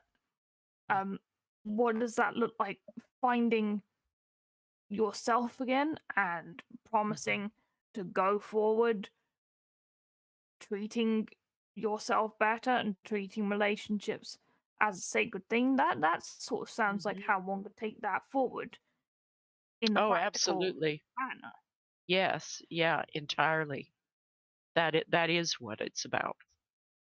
That you, Yeah. as a woman, the strength of a woman comes from that trust in herself, the indomitable spirit of the virginal goddesses, like like Artemis, for example, and how Eowyn has those kinds of characteristics, that she steps up and she gets the sword and she chops off the head of the Nazgul, and so she is expressing in that aspect that the independent warrior spirit within a woman. But you don't want to be in warrior mode if you're trying to have a relationship. So there has to be enough strength in the woman, in that virginal component, to realize that yes, I'm strong. I'm strong and I can fight if I need to. But I don't want to be in that state all the time. Because if you are in that state all the time, you will never be able to be vulnerable and open and Well, receptive. this is why I think you get a lot of modern women, going very quickly from relationship to relationship, because we are taught a narrative of fear, Hmm. uh, fear about what's going to happen to us. Well, it's contradictory. It's women can do everything, but also they have the most to fear from everyone. Yeah. And again, it's just very contradictory and design. It doesn't make sense. It's designed to mess with your head, and so the people who end up in relationship after relationship, both men and women, I guess, but particularly the women, it's because they don't feel like they can amount to anything by Um, themselves. I They, also they don't. think, Yeah. I do think one problem for women with committing is the fear of being a doormat. So when, Or the fear of being abandoned. yeah, both of that, and those two things can become a bit of a vicious circle. Hmm. When it comes to I don't want to one, settle down, but I also don't want to be alone. Hmm. yeah, But settling down too soon is settling. yeah, Yeah, I was that cycle. also thinking about maybe not being sure enough in yourself to set limits because Hmm. you're afraid Yeah. that the man will leave if you do so. And Yeah. then ending up either fearing you are a doormat or feeling that you are a doormat. Um, so when you do concede to things, it's not really, I don't know, maybe they don't really feel that it's genuine, and then they feel they are fake, and, just ending up in a quagmire of feelings, and it's very hard to find their way out of it. And that's where I think the point of having found your own inner strength comes into play. Because Yes. then you are ready to really commit, then you are ready to be vulnerable, and also stand by your man, because you also know your Yes. own strength, so you don't fall into that doormat trap, either actual doormat or feeling that you're a doormat, even if you're not, you know? Um, Yeah, that really speaks to what Arwen represents in the whole story in Lord of the Rings, that her strength actually grows out of her vulnerability, that she displays vulnerability throughout the story in her interactions with Aragorn. But at the same time, she's not a doormat. And Aragorn, part of what makes him a king or kingly material is that he honors her strength, even though she is vulnerable with him. And the scene where that is most potent is where Aragorn is tending to the broken sword. I don't know if you have that clip? Is that one of the clips we were gonna play? Oh, which one? With Arwen coming into the scene where Aragorn is tending to the broken sword, and he's the implication there is that he does not want to take up the sword. That is his destiny, because he fears that he will not be able to do the job. And if he fails, like his ancestor Isildur, if he's not able to resist the power of Sauron, that then it will be his fault that 1,000 years of darkness follows. So Aragorn is fearful that he doesn't have the strength to overcome that temptation. And then Arwen comes in to the scene, and she says to him, why do you fear the past? You are Isildur's heir, not Isildur himself. You will face the same evil, and you will defeat it. So that is where a woman is powerful in her relationship with her man. That, ultimately the inner feminine in the man is what guides him to his soul.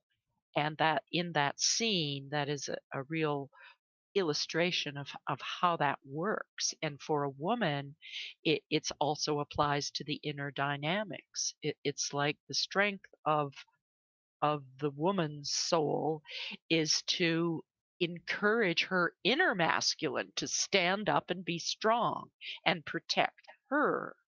And when a woman is in touch with that as an inner construct, so the inner marriage is what empowers a woman to be able to stand by her man in that mature way. Standing by your man does not mean you put up with abuse. Quite the contrary. What it means is that you are able to be independent and vulnerable, and that you can trust that capacity within yourself because you are a mature woman, and you've gone through the rite of passage from childhood to adulthood in some kind of a conscious way. And Arwen is like the embodiment of this quality within women, to be the guide to a man's soul, but to also trust that you are in relationship with your inner king. And that is where your strength comes from. You don't project it onto an outer man and expect him to look after all the stuff that you should be taking care of, right? Yeah. Or you, on the other hand, you don't just reject men at large because you don't feel that sense of inner empowerment. Yeah. No, I think that's a dimension of Arwen that I hadn't necessarily realized too much about before I sort of looked at this. But yeah, she is there representing one of the primary functions that women have always had, which is to inspire their men. I think it's demonstrated very well in, if you read Tacitus Germania, women very much knew their sort of role in those times, and it was said that the Germanic women, they used to go to battle with their men. What they would always be doing, and they'd be on the side healing wounds, and if their men would be fleeing the fight and then and quailing, like, and you know, they felt they were being cowardly. Sometimes they would expose their breasts to their Mm. men and say, "Look at this, you know, Mm. look at me, you know, I'm vulnerable. This is, you allow these people to take this bit of land. I'm exposed to attackers. Mm. Mm. Go protect me. You can actually, you can do it." Mm. And that was their role. And it reminds me a lot of these Germanic women Mm. It has when also Arwen believes in Aragorn like that. Mm. it's also been seen in fighting in medieval times, in particular Mm. against the Muslims, where Oh. um, a city was under siege, and there's been fighting for days and everything, and Huh. the commander has been at the brink of surrendering. There was one Polish city in particular where his wife said, um, "If you lay down your weapons, I will kill myself because I will not be a slave to the women." Um, reminding the men what they are fighting for. Um, Mm. and this isn't just for royal women. It might come out clearer in that role. But it really is a general thing, and it's not just physical war. We also can see a similar thing when there was a rebellion against Richard II in England, because what triggered that was the sheriffs and the tax collectors that he sent around were really abusive, including to the daughters of the farmers, and they said enough, because when they went physically after their daughters, that really couldn't stand. So Yeah. I'm not saying that the rebellion went very well or anything, but my point is, what will have the man fighting and standing up for himself and his family? Mm. Yeah, and when the women stand up like they're starting to do in these school board meetings and whatnot, Yeah, and it's a big wake up call to the men. Like, what? They're doing what to my daughter, to my yeah, son? Wait a minute, no. And this, I really feel that this is the turning point, and the as the women show their power, um, the men begin to show their power too.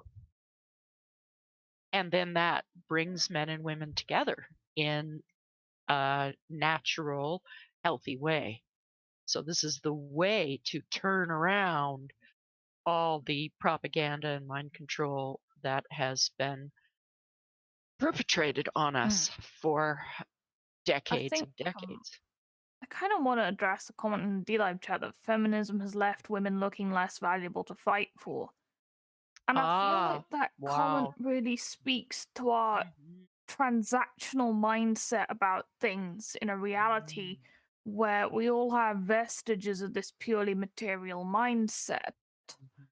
Um, when you think about the male female relationships as a transactional thing, yeah, the Mhm. balance is looking pretty poor at the Mhm. moment, because a man might still earn the most money in a partnership and do the most work, but he's not necessarily going to come home to dinner on the table from his wife. And Mhm. transactionally, yeah, that's a Yeah. pretty poor lot.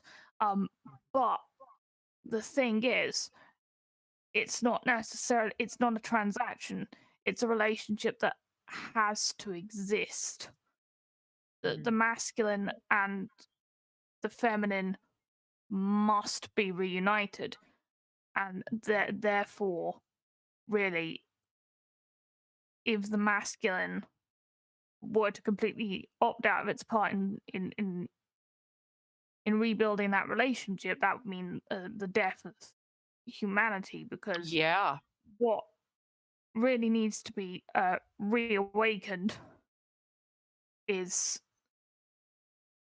the kingliness of men, to reawaken those queenly qualities in the women. Mm-hmm.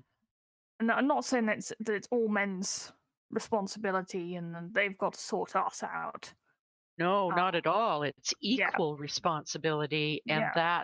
that's the key. Yeah, But everyone does have to do their work. what I was And going to say before you came in, Katrina, was that, a reminder to all the women who are listening to this, when you see a man stand up, stand beside him, back him up. Mm-hmm. Yeah. Don't be passive, as women tend to do, in particular in groups. If a man stands up for what you agree with in protecting the children, the society, and everything, stand with them. Don't hammer them down because they're men, because they're white, because this, because Yeah. that. Stand on their side. Yeah, that's the conscious yeah, stand by your man. Yeah. I actually always liked that song, and I didn't really realize why. Mm-hmm. Yeah, yeah, I that's had to grow right. up. I had to grow up a bit before I really realized why. But I always have done that. As I've said before, I've never been at war with my men. Um, that's not to say I there's don't. been conflicts and everything, but I have never had anything against men just because they're men or I anything have like to that. say, I'm not sure men quite realize what it can do for us when they are confident in their viewpoints Yeah, and what is right. for example, Uh, when you're forging your life with a woman as a man, even just putting forth the suggestion of a more traditional life, just as a possibility, not, oh, I want a trad wife, I just want a stay at home mother and anything, but just to have that as an option can be very important to a woman. That was one of the things I was looking around for, just seeing expressed by a man at all. As I said before, I've never really considered being a working mother something I wanted to do. But all the women around me, that was the only way for them. The men didn't really say anything at all.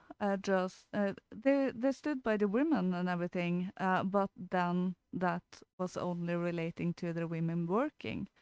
I never actually heard a man express, I would be willing to support my family with the wife staying at home, and I really missed that. Yeah, that was a Yeah. deep, deep longing. That it wasn't just me being crazy, so to speak. Yeah. Yeah. yeah, I have to say, I can say that as well. I don't really talk about my personal life too much, but it was in my own relationship, uh, hearing things, you know, uh, spoken in terms of the plain facts, the actual uh, differences between men and women. Uh, you know, seeing that he was actually amenable to uh, living in the way that I'd sort of denied that I wanted, you know, I realized it is thoroughly okay to want a man who is capable of protecting and fixing and supporting. And then when you approach women with your viewpoints in confidence, not trying to shout them at them, that doesn't tend to work with women. No. But when you do approach women with your viewpoints about things, it's like, and you're just confident in just saying like, yeah, I think men and women are different. We've got differences. We're good at different things. I think that about this, and you sort of are confident in the views you're trying to express. That definitely influences women's opinions and people's opinions generally, a lot more than you think. Because Yeah. I think women are inclined. Women are inclined to sort of follow their man's spiritual and political lead, and so really, as a man, you've got a lot of opportunity to point a girl who you're with, who you think has got potential, towards better things. Yeah, a man who can display his strength and confidence is what allows a woman to move into that place of vulnerability and receptivity. So it is a two-way, it's a dance, it's a two-way dynamic. It just comes to mind, and I'll just kind of roll this out because it's a powerful visual image of what it looks like for male, female to be dancing together, and it is a video. There's several of them, but it's Argentine tango. Have either of you ever watched Argentine tango dancing? I have seen Argentine tango. It is beautiful. It is a very hard dance. Yeah. Yes. Yeah, and but so I know what you mean. Learning to lead fellas in a dance, that's probably a good way of getting in touch with your inner king. Absolutely. I would say that. And for the women, learning to be led. Yes. It is the absolute most visceral way of really having that experience. I did a lot of ballroom dancing at one time, including Argentine tango.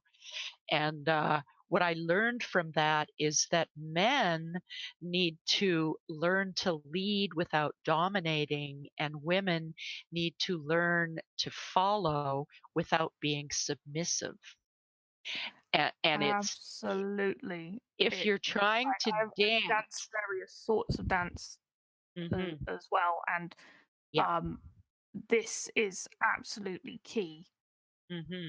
The best men at leading will make you feel like it was your idea to go somewhere. But they'll also allow you to add your musicality into things. And why this particular what I'd recommend that gosh, I wish I had it right off the top of my head. It's Dmitry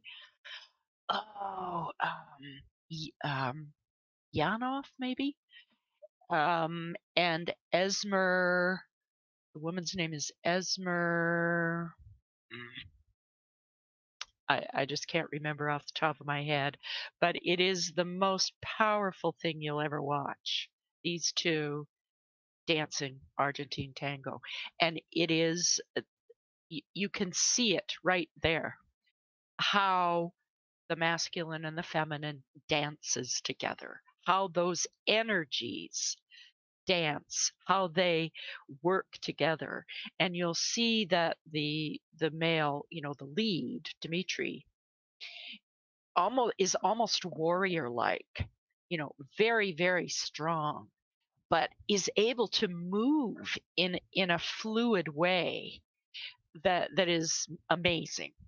And Esmer is literally there she becomes airborne. I mean, she literally is in the air in some of the moves in the dance, and so he is like the anchor, the solid anchor, and because he is solid, kingly, let's say, she is able to kind of fly around him, and their interaction in this dance is the epitome of how masculine feminine energies work.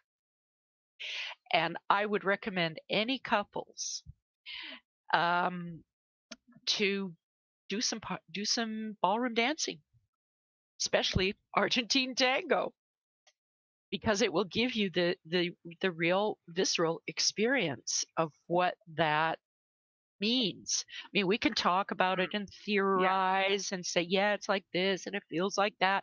But when you actually see it in action, and watching something like that, especially if you've ever done any kind of dancing, it's like you can feel it in your body just by watching. It's like, oh, that's what that is, It is absolutely, it's an indescribable dynamic. I would recommend anybody, if you have a dance, to stick with it to the point where you can get those experiences out of it. It will give you a lot of discipline, fitness. It will give you fitness. It will give you an idea of how to interact with members of the opposite sex, and also how to rein in a passion and control yourself as well, because you can be dancing with people and there can be feelings that arise, like with actors and characters and plays. It's much the same sort of thing, that you have powerful emotions in a dance, but that's relegated to 3-5 minutes of music. And so you learn to sort of assess the emotions that it's brought up for you, and you learn to differentiate between dancing with someone and what they're like off the dance floor, because again, people in the dance world, they can fall into the trap of dancing well with someone and then thinking that that's going to mean that they have a relationship with them or something. But it definitely gives, it always has given the space in which to safely play with some of the riskier elements of human emotions, I think. Yeah. Dance. And dance in a kind of formal, I guess you'd call it, way, like the way with the dancing rules is. and conventions are and commonplace. When what number of dances is appropriate, what number of dances means something more, and there are conventions with the way that you ask, and in tango with how that you, in the way that you look at someone conveys that you ask, and so it's a very, very nuanced thing. And if you get to grips with that, then you are stood in good stead for managing interactions with people, I would Mhm. say. And it dance in this capacity has always been, at least in ancient times, a way for men and women to come together in a healthy, way. But what has happened, again, I think the turning point was in the 1960s, where that kind of like more formal or ballroom dancing style, suddenly there was no style or form at all. It was just leaping around together in like a maniac frenzy. So it really wasn't dancing anymore, where you actually held each other, right, and felt the energy, felt the difference. Like, okay, yeah, here's a man, and I'm dancing, so I've got to follow his lead. Well, at the moment, all the resurging scene of that there kind of was, because there has been a resurgence in partner dancing, There sure has has. been Mhm. totally killed off by lockdown. Yeah. Yeah. So Mhm. that was developing again, that people were reconnecting Yeah. with traditional forms of dancing, and Mhm. then yep, just so happens to have put the kibosh on it. That Mhm. that newly re-emerging form of Mhm. connection and experimental interactions between men and women in a more chaste setting, Mhm. in a Mhm. formalized setting. Mhm. Oh, In a nope, can't be container. doing that anymore. In a contained setting, can't be having that anymore. Nope. Yeah, Yeah. this whole ballroom dancing thing really exploded in the 1990s. So I happened to be living in San Diego at the time, and it was like a huge thing. Like almost all of a sudden, there was dancing going on all over the place. Hundreds and hundreds of people, men and women, just going to dance and to learn these various and assorted dances Mm, that once were um, a part of like normal life. yeah. Swing dancing, for example, which Mm-hmm. was certainly a part of the 40s, 30s and 40s. Um, Yes. and then, as the 60s came along, there was, basically no more of that. And it was this bizarre, frenzied, um, often drug addled, um, yeah, maenads, like a bunch of crazy Yeah. maenads leaping around. Um, but None of but us this has clearly really did. experienced ballroom dancing too, actually. We've got a few dancers in the chat Oh, speaking to the great! benefits of the thing. Yay! Mhm. Yeah, and I think you're right. It was like it really started, to explode in the 1990s, and was all over the world. I mean, it was unbelievable. There was dance conferences and Hmm. competitions, and I mean, Yep. hundreds and hundreds and hundreds of people. I mean, this was a real big thing. And like you just said, this was, they had to crush that. So yeah, we better, lock everybody down and keep them social distanced, because this is one of the ways that healing can take place Oh, between men and women. yeah. And we can't have that, because what's going to happen if there's healing in the relationship between Hmm. men and women that brings them together instead of this divide and conquer strategy? Well, then the forces of evil are going to be overthrown a whole lot sooner than what Yeah. would happen if they can keep us apart and keep us disconnected I from the hope. real, like the visceral part of it, the touching, the kinesthetic Yeah. experience. I hope at least some of you dancers have got your dance spaces back, because, yeah, you really grieve the loss of them when they go. Mm, hmm. It's Yeah. definitely a connection experience that is missing, just Even if it say you've stopped dancing with other people as much, and you more have one set partner these days, just to be in a room full of other people moving to the music is a very cool social experience. And then if you start having a set partner and dancing with one man and one woman, it then sort of, you have a different dynamic, and you then interact with other couples. Mhm. And that is Mhm. something that it also teaches you to do. Mhm. And then you figure out how to dance with your old friends Mhm. in the way that is appropriate for you now. And so you learn about also the resetting of boundaries when you adjust your stage in life with dancing, I would say. Mhm. Mhm. Yeah, it's interesting that when I was in junior high school, so that's like, I don't know, around 12 years old, uh, we actually had ballroom dancing as a part of our physical education class.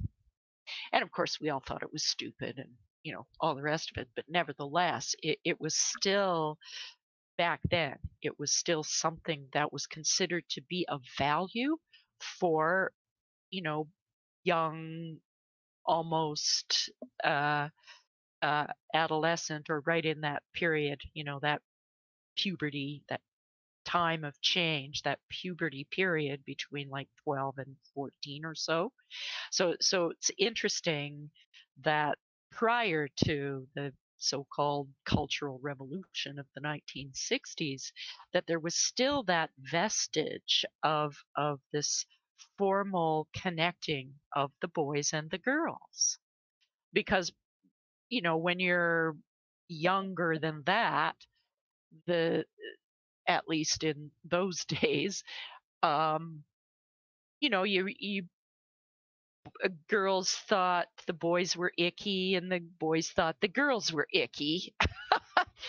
But then something started to change as you get closer to puberty, and there's different kinds of feelings that are happening now between the boys and the girls, this little attraction thing that was going on. And to have it be uh, a contained environment like a class in school when you're 12 years old, then that created an environment for these young, going through puberty boys and girls to have some kind of formal way of connecting with the other without it having to go directly to sexual intercourse, which Yes, is what happened later. exactly. And there was more of an opportunity in the past. When you look at the reenactments of the Georgian court dances, Mm, and the very subtle way in which one is interacting with one's partner mhm, in those dances, this there wasn't even that much touching. So it's more about the stepping forward and the making of eye contact and the hand yeah. touch and then going round. And most of the you can see there's a slight lead follow dynamic there with the men leading, but most of the leading is visual, Mhm, and it's in the posture, and it's in who takes the impetus to move first. mm, It'd be very, very interesting actually to learn some of those mm, dances they're very much about this mhm, sort of sedate walking, because it's sort mhm, of your courtly version of your country dancing almost. mhm. Yeah, like square dancing, which is something that Mm. was quite common, here in Western Canada. Um, yeah, everybody It's did square dancing, it's an the country interesting thing. Yeah. it's an interesting I was sort of exposed to country dancing in my younger years. Mm, That was a good experience to have. I think I've been involved various types of dance throughout my life, and it's Oh, great. it's kind of a I won't go into naming any particular dances or scenes, but I've been involved with dance.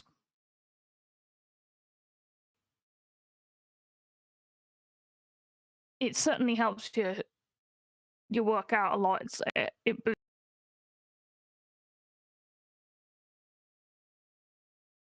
Yeah, and Yeah. it's the best form of exercise.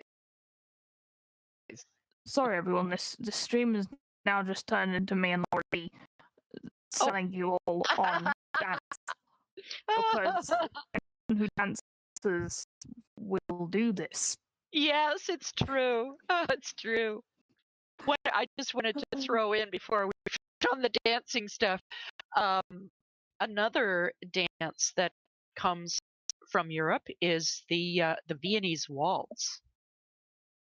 Powerful, and of course the music, the combination of the music and that particular dance, which is it's very fast. It's a very fast dance, and you're spinning around literally. Spinning around. So you spin around, you and your partner spin around, and then the whole group of dancers moves around in a circle. So there's the circle of the moving dancers, and then each couple are literally spinning around each other. It's an amazing thing.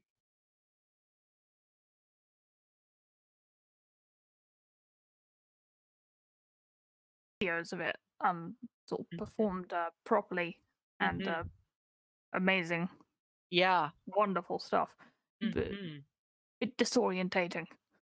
Yeah, it's hard to spin around like that, and it's a long, the musical pieces are quite long.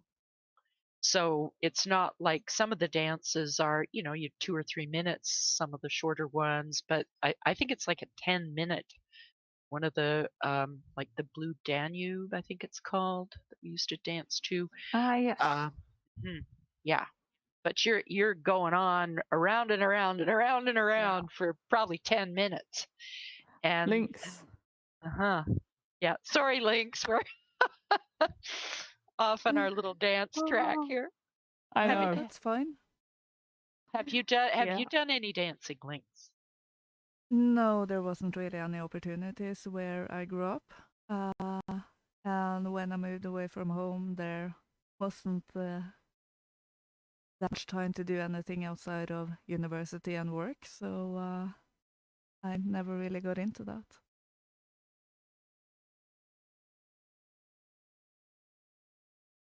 Or specific dances from your cultural background? Yeah, we do have our folk dances. And one particular aspect of that is the opportunity for a man to show off his strength and coordination. It's in particular one thing. That kind of dance usually involves. It's a bit similar to the Russian dancing with, when you're bent down. It's very similar to that. And then there is one move where the woman holds the man's hat aloft on a long stick. Oh, wow. And the man has to jump from a crouch and kick the hat off the stick, which is being held aloft, so it could easily be over 2 meters high jump. That is well over 6 feet. So, Yeah, I've never really done that myself either, but that was really out of fashion when I Sounds like grew up. fun. Yeah, that's the problem. It Yeah, went out of fashion. yeah, These we were folk dances and things of that nature. Yeah. we were forced to do a polka once at school. Right at the time you said with awkwardness and everything. And in my particular case, add to the fact that I literally hated school. Hmm. So that didn't really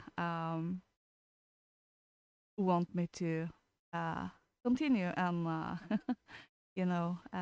check out that thing. But the main dance we had when I was a kid was jazz dance. And no, jazz ballet. I Hmm. mean, jazz ballet. Hmm. And Hmm. that really crushed in my mind what that could actually be. So I never started. Hmm. Yeah. Well, we've gone Yeah. kind of gone. I hope it's not off track. I don't think it is off track, and No, I think that's uh, very it related. yeah, and it's a So like a practical thing. Like this is something that we as men and women can actually do is learn to dance together. And then that opens up a lot of these other doors that we've talked about over the course of our chat today. yeah, and so many things of our old cultures, which has been eradicated since World War II, or they Mm, have tried to do it. All of that is the dance of men and women. Um, how we have learned to deal with all of these topics. Um, as you say, with dancing, that was a huge part in how men and women interacted, and learning how to do that. So looking back into that and learning stuff, or relearning it, I do think that could be a very good resource to find our way back to things. mhm. A few years back, here in Norway, there was actually a book released on wood cutting or on wood Oh, in general. wow. Yes, the audience was male, Ah. um, and it was actually a bestseller. So going back to a more natural thing in so many ways can be so giving, and actually be maybe a roundabout way to get back to a more natural life, I think. Mm, yeah. And natural in the sense of our Mm. biology and psychology. Yeah, And I mean, yeah, dancing over is here. so good for so many things: physical health, emotional health, and just learning to feel into the difference between, men and women. Yeah, and knitting and sewing has become very popular over here. Mm, yeah. Yay. So that will bring Mm. women back to the more practical and um, The creative as creative. well. Yeah, I couldn't Mhm. remember the word. That combined. Even if it's just resewing old clothes, that Mm, became a huge fad. mhm. Um, Mm. So as we see, the more natural ways will bubble up. They won't Mhm. be able to stop that. We did get a question earlier what we thought about homeschooling. Um, uh, I think it's pers- I personally have opinions on that, like, especially with some of the stuff that's, trying to be introduced in the curriculum in the yeah, UK. Mhm. Um, I think various regions are more or less ahead of the curve on it, or others. Scotland is very ahead with a lot of the stuff it's trying to introduce. Um, so basically, if you want your children to avoid the sort of things that they're going to try and push on them in the mainstream education system, it you won't really have a choice other than to try and home educate them and try and find like-minded people Yeah. to meet up, because the schools are only going to get worse. Yeah. The situation in Norway is that we can homeschool for the first 7 years, from 5 to 12. Oh. And then we have to put the children into the school. In Sweden, Wow. homeschooling isn't allowed at all. So, of course, it will depend on what the rules are where you live. And, of course, the woman. But just to make a point of those who do want to homeschool and have the opportunity, and, for example, as with here in Norway, if you have to put your kid into a school later on, make sure to build a very, very firm foundation. I do think a lot of women and children will benefit from being at home for as long as possible. So here in Norway, being at home with the baby and up to 12 years old, also because you can control much more of the learning, and you can look into all of that. Your kid might even go way past where they would be at school. Because school is a one-size-fits-all. Yeah, I've seen stories of homeschooled children who finished a whole year's curriculum of math in 3 months and spent the rest of the time building a tree hut. Yeah. Yeah, and you will be able to more control or have more control over how your kid learn, find the best way for your child. And if you do have to put them in a school system, you will have a firm foundation. But if you do have to put your kid into the school and they start with their propaganda and everything, keep an eye on the curriculum, what they're doing when. Yeah, And when absolutely. you see a specific topic is going to be starting this week, you talk to your kids on the weekend, next week they're going to say this and this and this, and you might actually be able to say it verbatim of what the teacher say. And then chances are your kid will just, oh my god, mother is psychic or dad is psychic. They know everything, and and have a conversation of what they have done that day in school. I won't say learn. And follow that up, and because then you can start to counteract any indoctrination with having a conversation. Don't be silly. Men can't become women. That's not how that is. We can talk about how they have different bits. We can talk about chromosomes, and we can just have those sort of conversations about why the two things are different with the child to re-establish normality. Yeah, I also think we have to face that not all women are,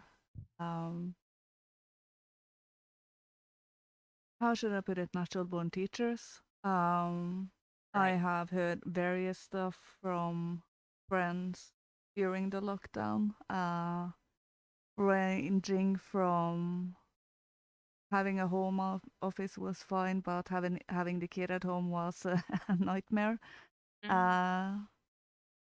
Which it's so painful to hear that, and that is definitely part of women and children being separated when the kid is a year old,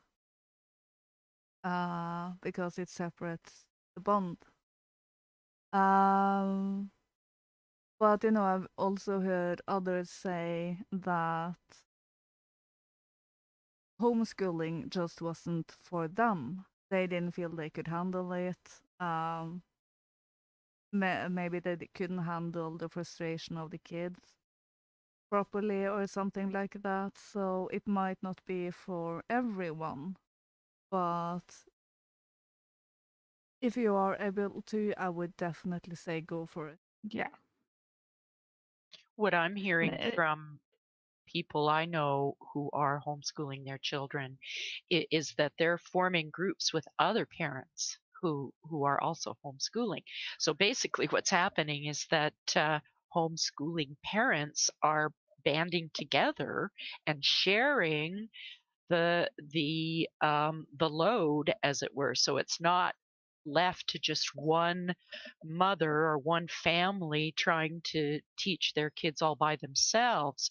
That this networking amongst homeschoolers is growing rapidly, and it's becoming almost like an underground school system, but it's the parents working together. So you might have your kids, they go over to another homeschool parent place, and they have some of their stuff, some of their learning goes on there, and then the other kids come over and they share the responsibility and also just the knowledge, because not every mother and father knows everything there is to know.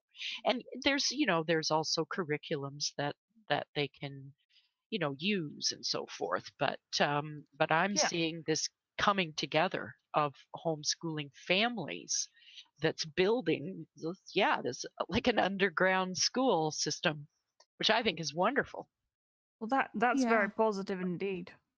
Well, that is stuff that will grow when the number of homeschoolers increase. Mm.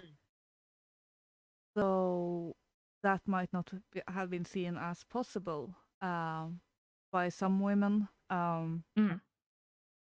or maybe they don't know about it or something. So that is also some a point that should be considered. I mean, No, like no, it Mhm. definitely should be. But yeah, there's plenty of I think networks around to do with homeschooling. So I might see if I can sort of find some of the UK resources at least. I've already looked into them a bit. Um, but yeah, I think that's about all we've got time for tonight. yeah, It Mhm. certainly has we been a have wide-ranging discussion. Yeah, wow. It's been only great. going, Very much in the realm of the feminine, isn't it? yeah, That only we've kind of going flowed to, through and around, and I love it. yeah, just 2 hours and 50 Oh, minutes. So yeah. Oh, it has definitely been great. mm, Mhm. I would definitely love talking to you again. I think I have Katrina with me when I say you're welcome at any time. Oh, yeah. wonderful. So yeah, that is it for tonight. Great conversation. I hope Absolutely all of wonderful. you share it. Perhaps other people can learn from our conversation. And just to reiterate again, all of our goal with Mhm. this from the three of us is to, having men and women finding back to themselves and to each other, uh, coming back to a more natural state. So, for my sake, Exactly. if I can do anything to help that, even if it's one woman, one man, one Yeah. girl, one Mhm. boy, then it's worth it, you know? Yeah, I agree. By the And way, I will send links to you with the videos of the tango so that you yes, can share that with the listeners. yeah, and we've got I found the video that Ephraim wanted to share as well. So we share Great. those nice dance videos to people, and I Mm, guess just yeah, it's really nice to have had a productive conversation about femininity in a context where we can heal from some of the dysfunction of the modern age, which a lot of women have been through and been damaged by. But there are ways to bring ourselves back to our normal gender roles and relations. mhm. Yeah, and one thing I did find very interesting on your series, you know, for those who haven't seen Loralee's work on this, definitely go and watch it. In particular, when it came to the feminine, because I couldn't really identify with any of the women, in particular when they came out. I absolutely love the movies and such, but I couldn't really see the lessons we can learn from Mm, Eowyn, Arwen, and Galadriel, because it's a bit subtle. yeah. Um, Mm, definitely. yeah, so highlighting that, I think, is very important. So thank you very much for that. Oh, you're so welcome. Thank you Yeah, this indeed. has been wonderful. Yeah. So, I will have to say goodbye fairly shortly. Yes. So blessings to both of you and to all your wonderful listeners. And I would love to hear anybody's comments if they would like Mm-hmm. to contact me at my website. You can find my email there. So Yes. yeah, Yeah, let's continue the journey. yeah. All of Loralee's links are in the description in the YouTube Mhm. video, so you can find it there. We will share it on Telegram and Twitter and Gab. Um, so yeah, Yes. that is it for this time. Next week we are having a week off, so our next show will be 2 weeks from now, on the topic of birds. So of the Yes. flying kind. That would be the Oh, 24th. wonderful. Yeah. Interesting. Yes. Like flying birds, very, very important to distinguish. Yeah. Ah. Didi in the chat. Yeah. Hmm. Of the winged kind. Indeed. Yeah. All right. Well, blessings to all, and I'm sure we will meet again. Yeah, Yes. absolutely.